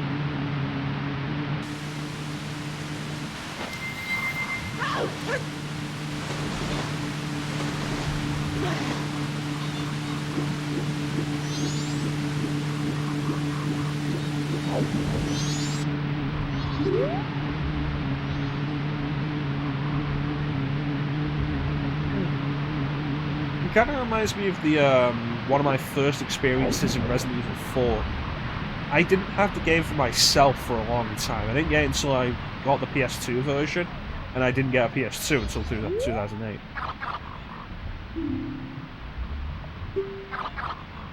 But,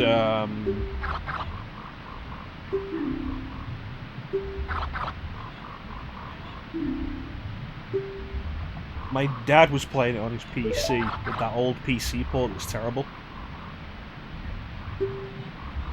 And he was having trouble with the fight in the castle with the two Elegantes.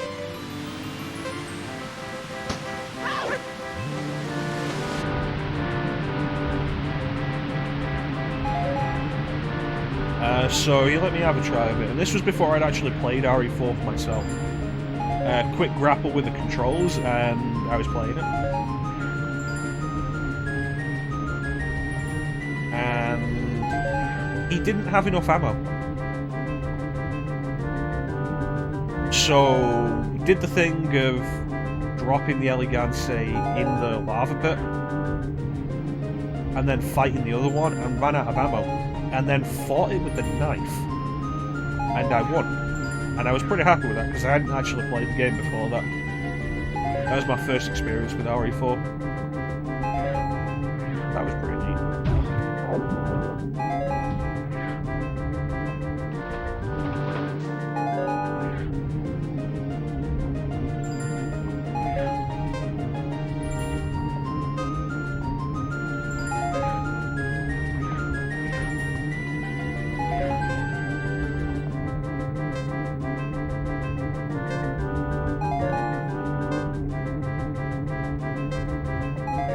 This race is really tedious on the 3DS version, because you have to use the shield to go this fast.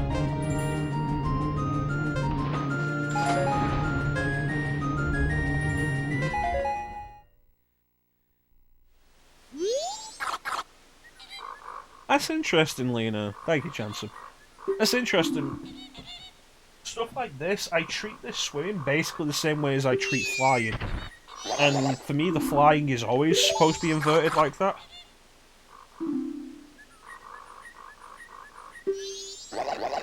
So I never have issues with inverted aiming in this kind of situation. Or inverted movement in this kind of situation. Yeah, I'd be down for watching you do an RE4 playthrough, Jansen. That'd be pretty neat.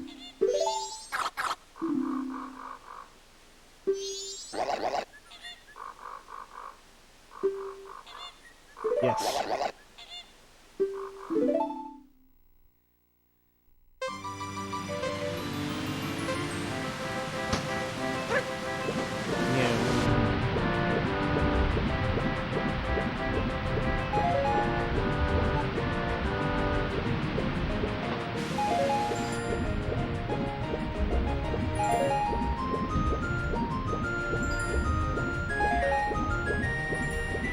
Thankfully, RE4 is one of the easiest games to pick up now, because it's on everything. And to be fair, there's not really a specific version of it that's so bad that you shouldn't play it. You can argue the PS2 version is the worst, it was the first version I played, and it's fine. Visually, it's not as good as the GameCube version, but it plays fine. Honestly, if there was any one version I wouldn't recommend playing, it'd be the original PC version, but you can't actually get that anymore.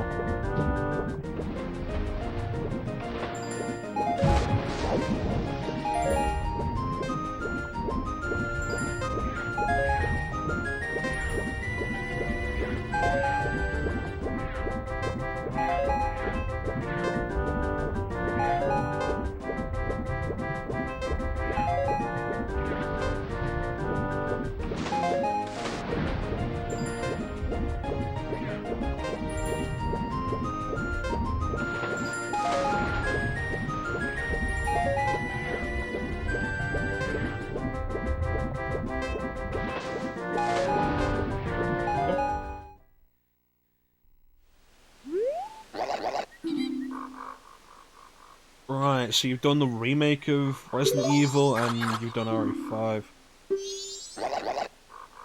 If you're able to, I'd recommend picking up RE2 and possibly 3 on GameCube as well. But that's personal preference more than anything else.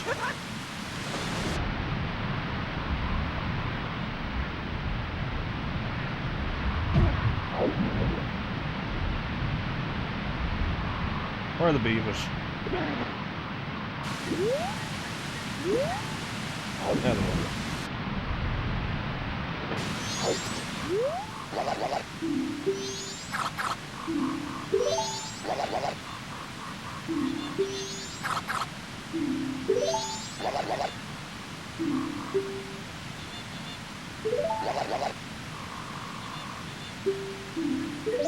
I think if you do this again, you get a heart piece.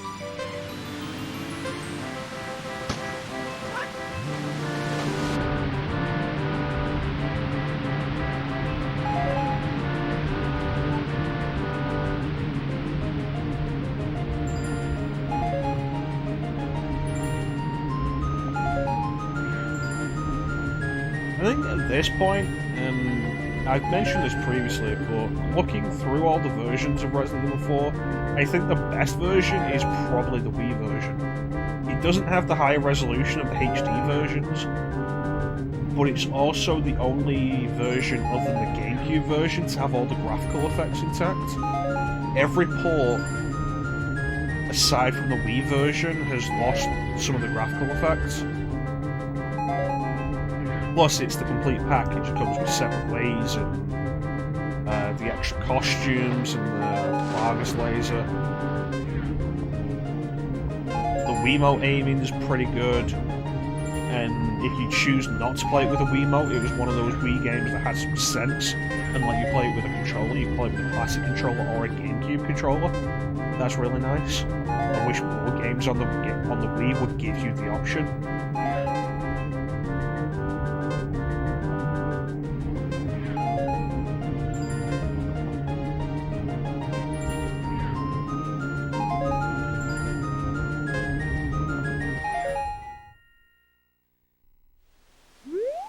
Yeah, while the resolution isn't as good as the HD versions, I think ultimately, overall, it ends up looking better within itself. It's like how you can look at the HD ports of like Final Fantasy IX. And it's like, yeah, no, it's in HD. The FMVs look really nice. They cleaned up the FMVs, so that's nice. And the character models look super sharp. But the backgrounds look super blurry because they're still being rendered at the original resolution, which I think was 320 by 240 for the PS1. And there's still those pre-rendered images. They're just now blown up to be in 1080p. So ultimately, the entire thing ends up looking worse because of that. Whereas if you play the entire game at lower resolution, it all fits together and creates a more cohesive image, and ends up looking better for it overall, I think.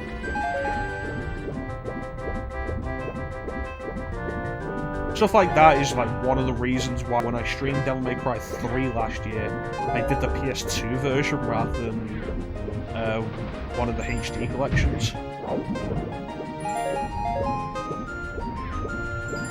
because the HD version is missing a bunch of visual effects.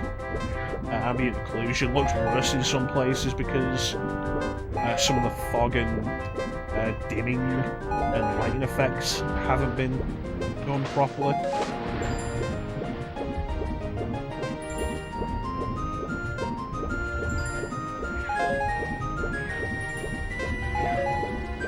So while the resolution is lower on Devil May Cry 3 on PS2, you end up with a better looking cohesive image.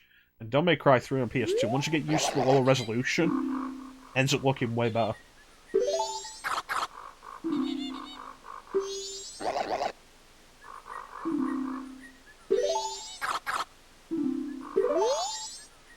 There we go. Art piece.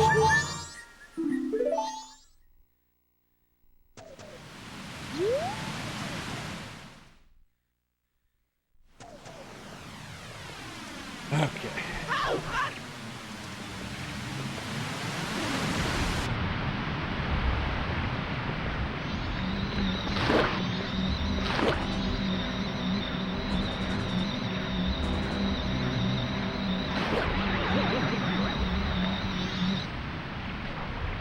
Thank you.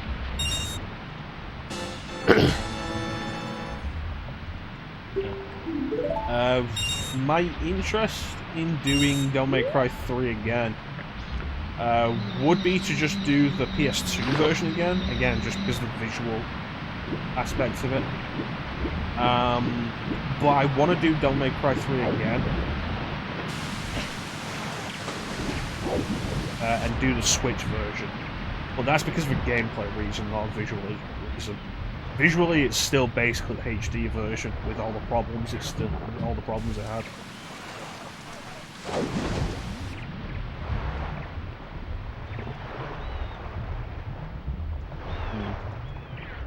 Alright, we're probably in a good place to call it now.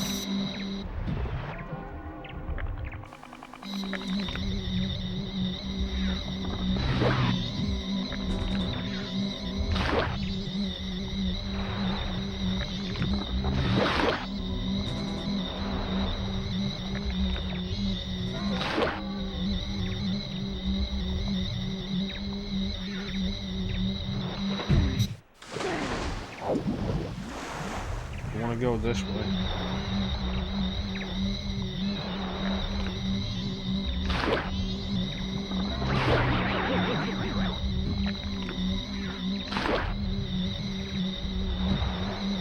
Yeah, I'll probably do Devil May Cry 3 on Switch because it has the freestyle mode, so you can switch between all the styles like you could in Devil May Cry 4 and 5, which I feel will massively change up how you play the game. Possibly for the better. But I am waiting until Ninja is available to do that. As I want Ninja on commentary with me.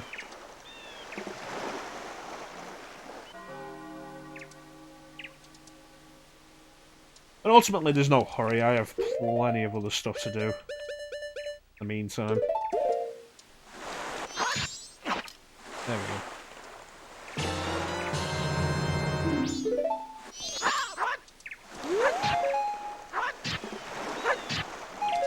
The small screen is an interesting effect. The problem becomes if you do anything that pauses time or requires reading during that. Like we just saw there. No, I wanna keep this.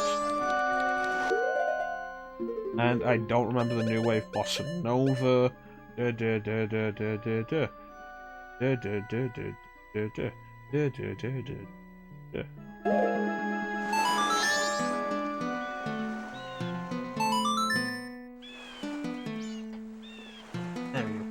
Yeah, it's a neat effect. I'm glad they don't do it in dungeons.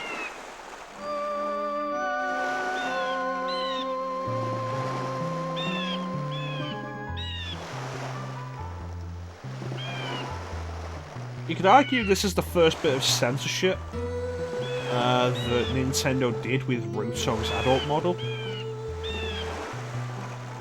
Like, supposedly there was some kind of complaints about Ruto's model in Ocarina. So in this, she's wearing a dress, and in Ocarina 3D, and her reappearance in Hyrule Warriors, she has like dress-like fins on her in Ocarina.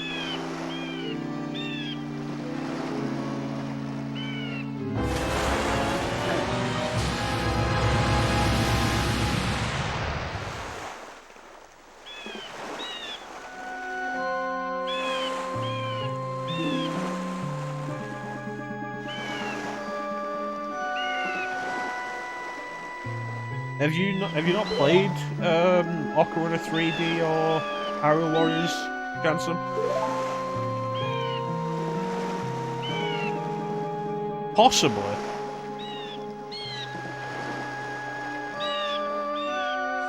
It brings up a point I was thinking about earlier of how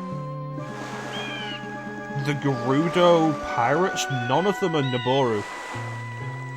And the thought I was thinking of, like, Naboru wasn't reused because she was a sage. Probably too important, the idea being. But Lulu's model is Ruto. Which makes Ruto's model the only sage that's reused for this game.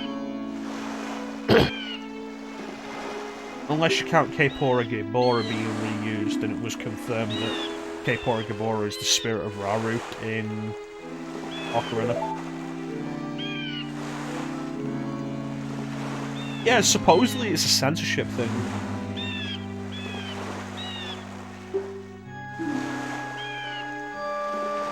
Well, yeah, she still looks pretty naked in Ocarina 3D as well. But they've put, like, dress-like fins on her. On her arms, around her waist, and above the bust.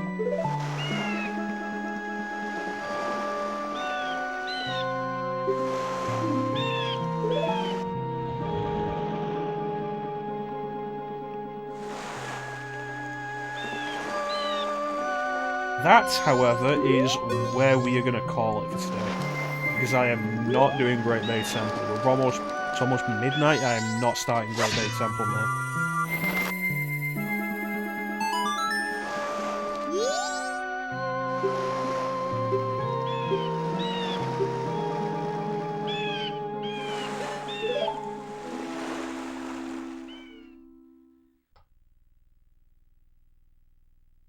So I think we made some good progress today. We did all of Snowhead.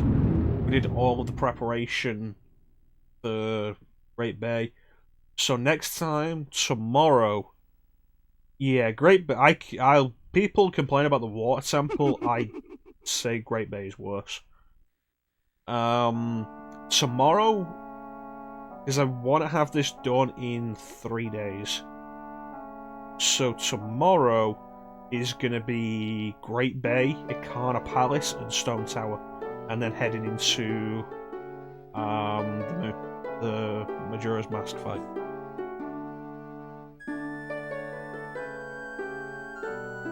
Yes, 3 days. And then if I'm feeling up to it, on Tuesday we'll be back to Final Fantasy 13.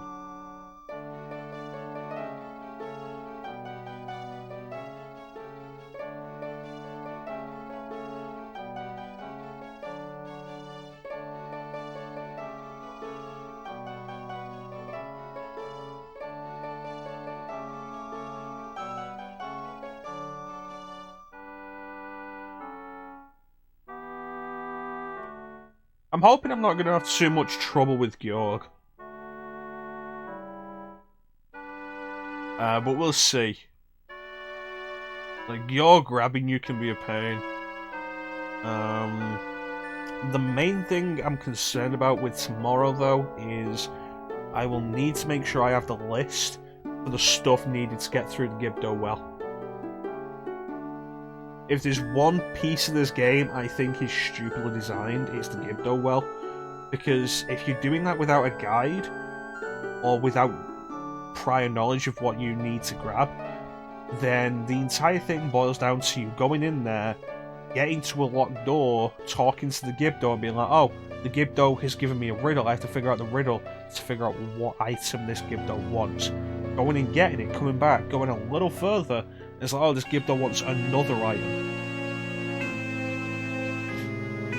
And I think that's a really stupid idea.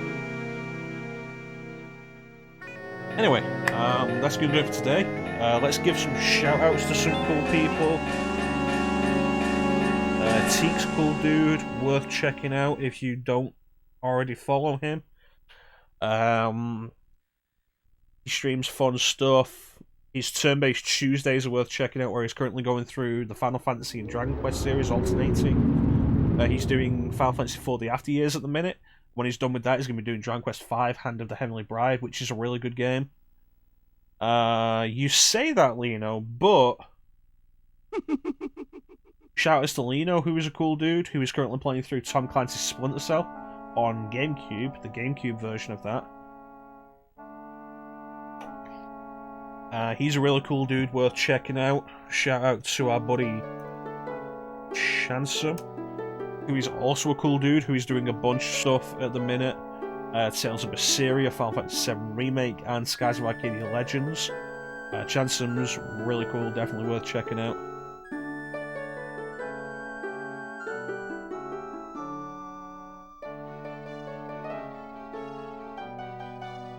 And, of course, our buddy Ninja, who doesn't stream all that often, but when he does, he's worth checking out. Currently, he's between games, undecided on what he's going to stream next, but when he streams something, worth checking him out. He's a cool dude, worth following.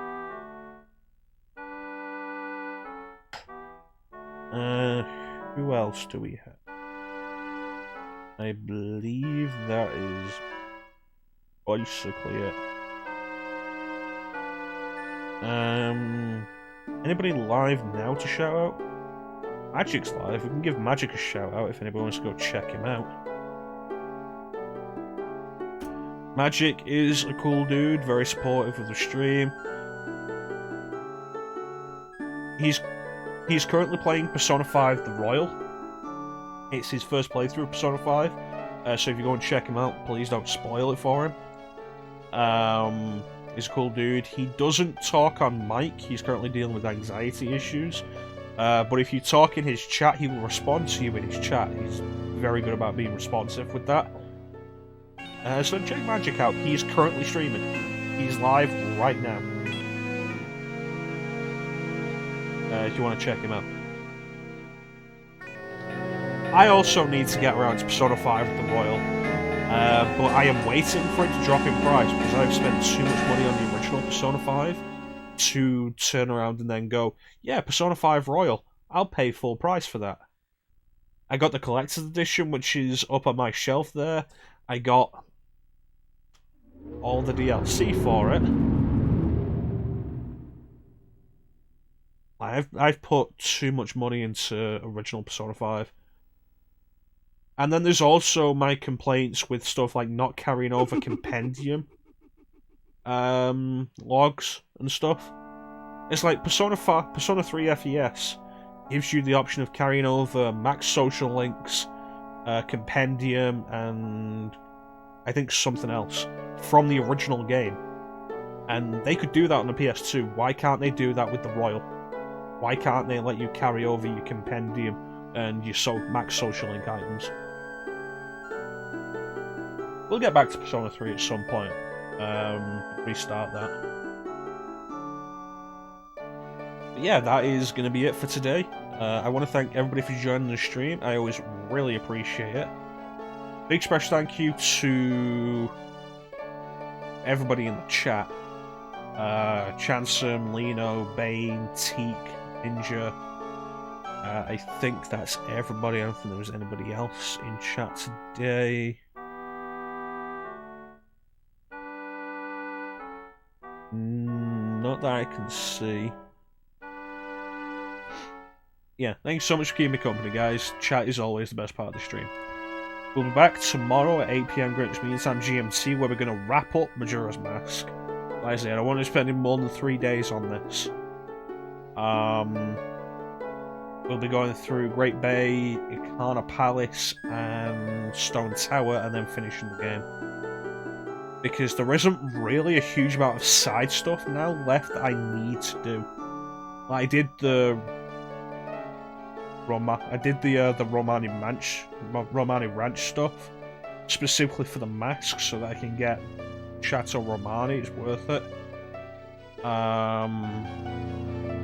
And that's kind of it, since I'm not doing an all-mask run this time. Which, you know, in some respects feels kind of liberating. I don't do I don't do non-all-mask runs of this game. So, like, it's really, really liberating.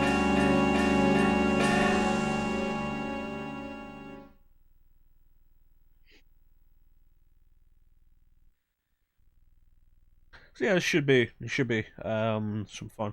And like I say, feeling up to it, we're back on Tuesday with more Final Fantasy 13. Next Sunday, we should be back with Final Fantasy 7, continue with that with Clem. We'll take an intermission this week, while Clem had some personal stuff to do. And I feel like the timing was good for it, since we finished Disc 1.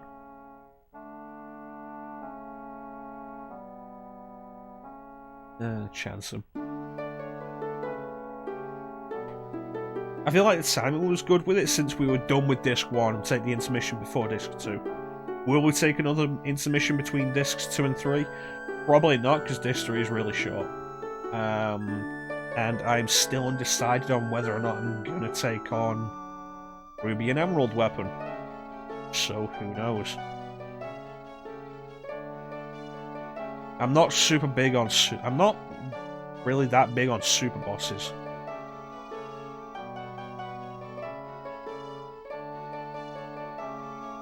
So you're not gonna see many streams on this channel where I'll be doing super bosses. I really have to be into a game to do them. Really into a game.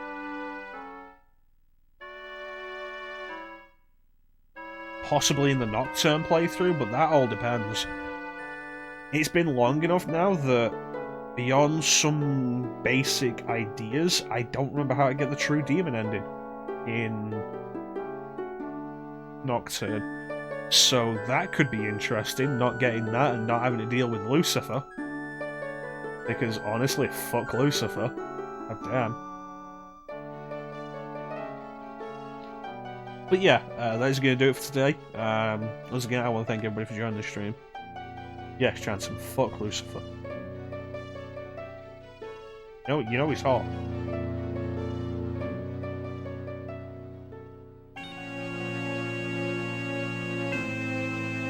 Lucifer.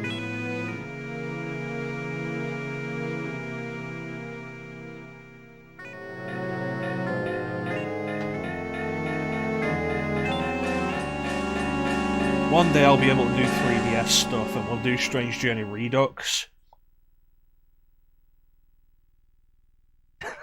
Demon fuck you got, Will. I was thinking of the human forms, like Louis Cypher, and like that was why I specifically brought up Strange Journey, where Lucifer is a girl, Louisa Fair.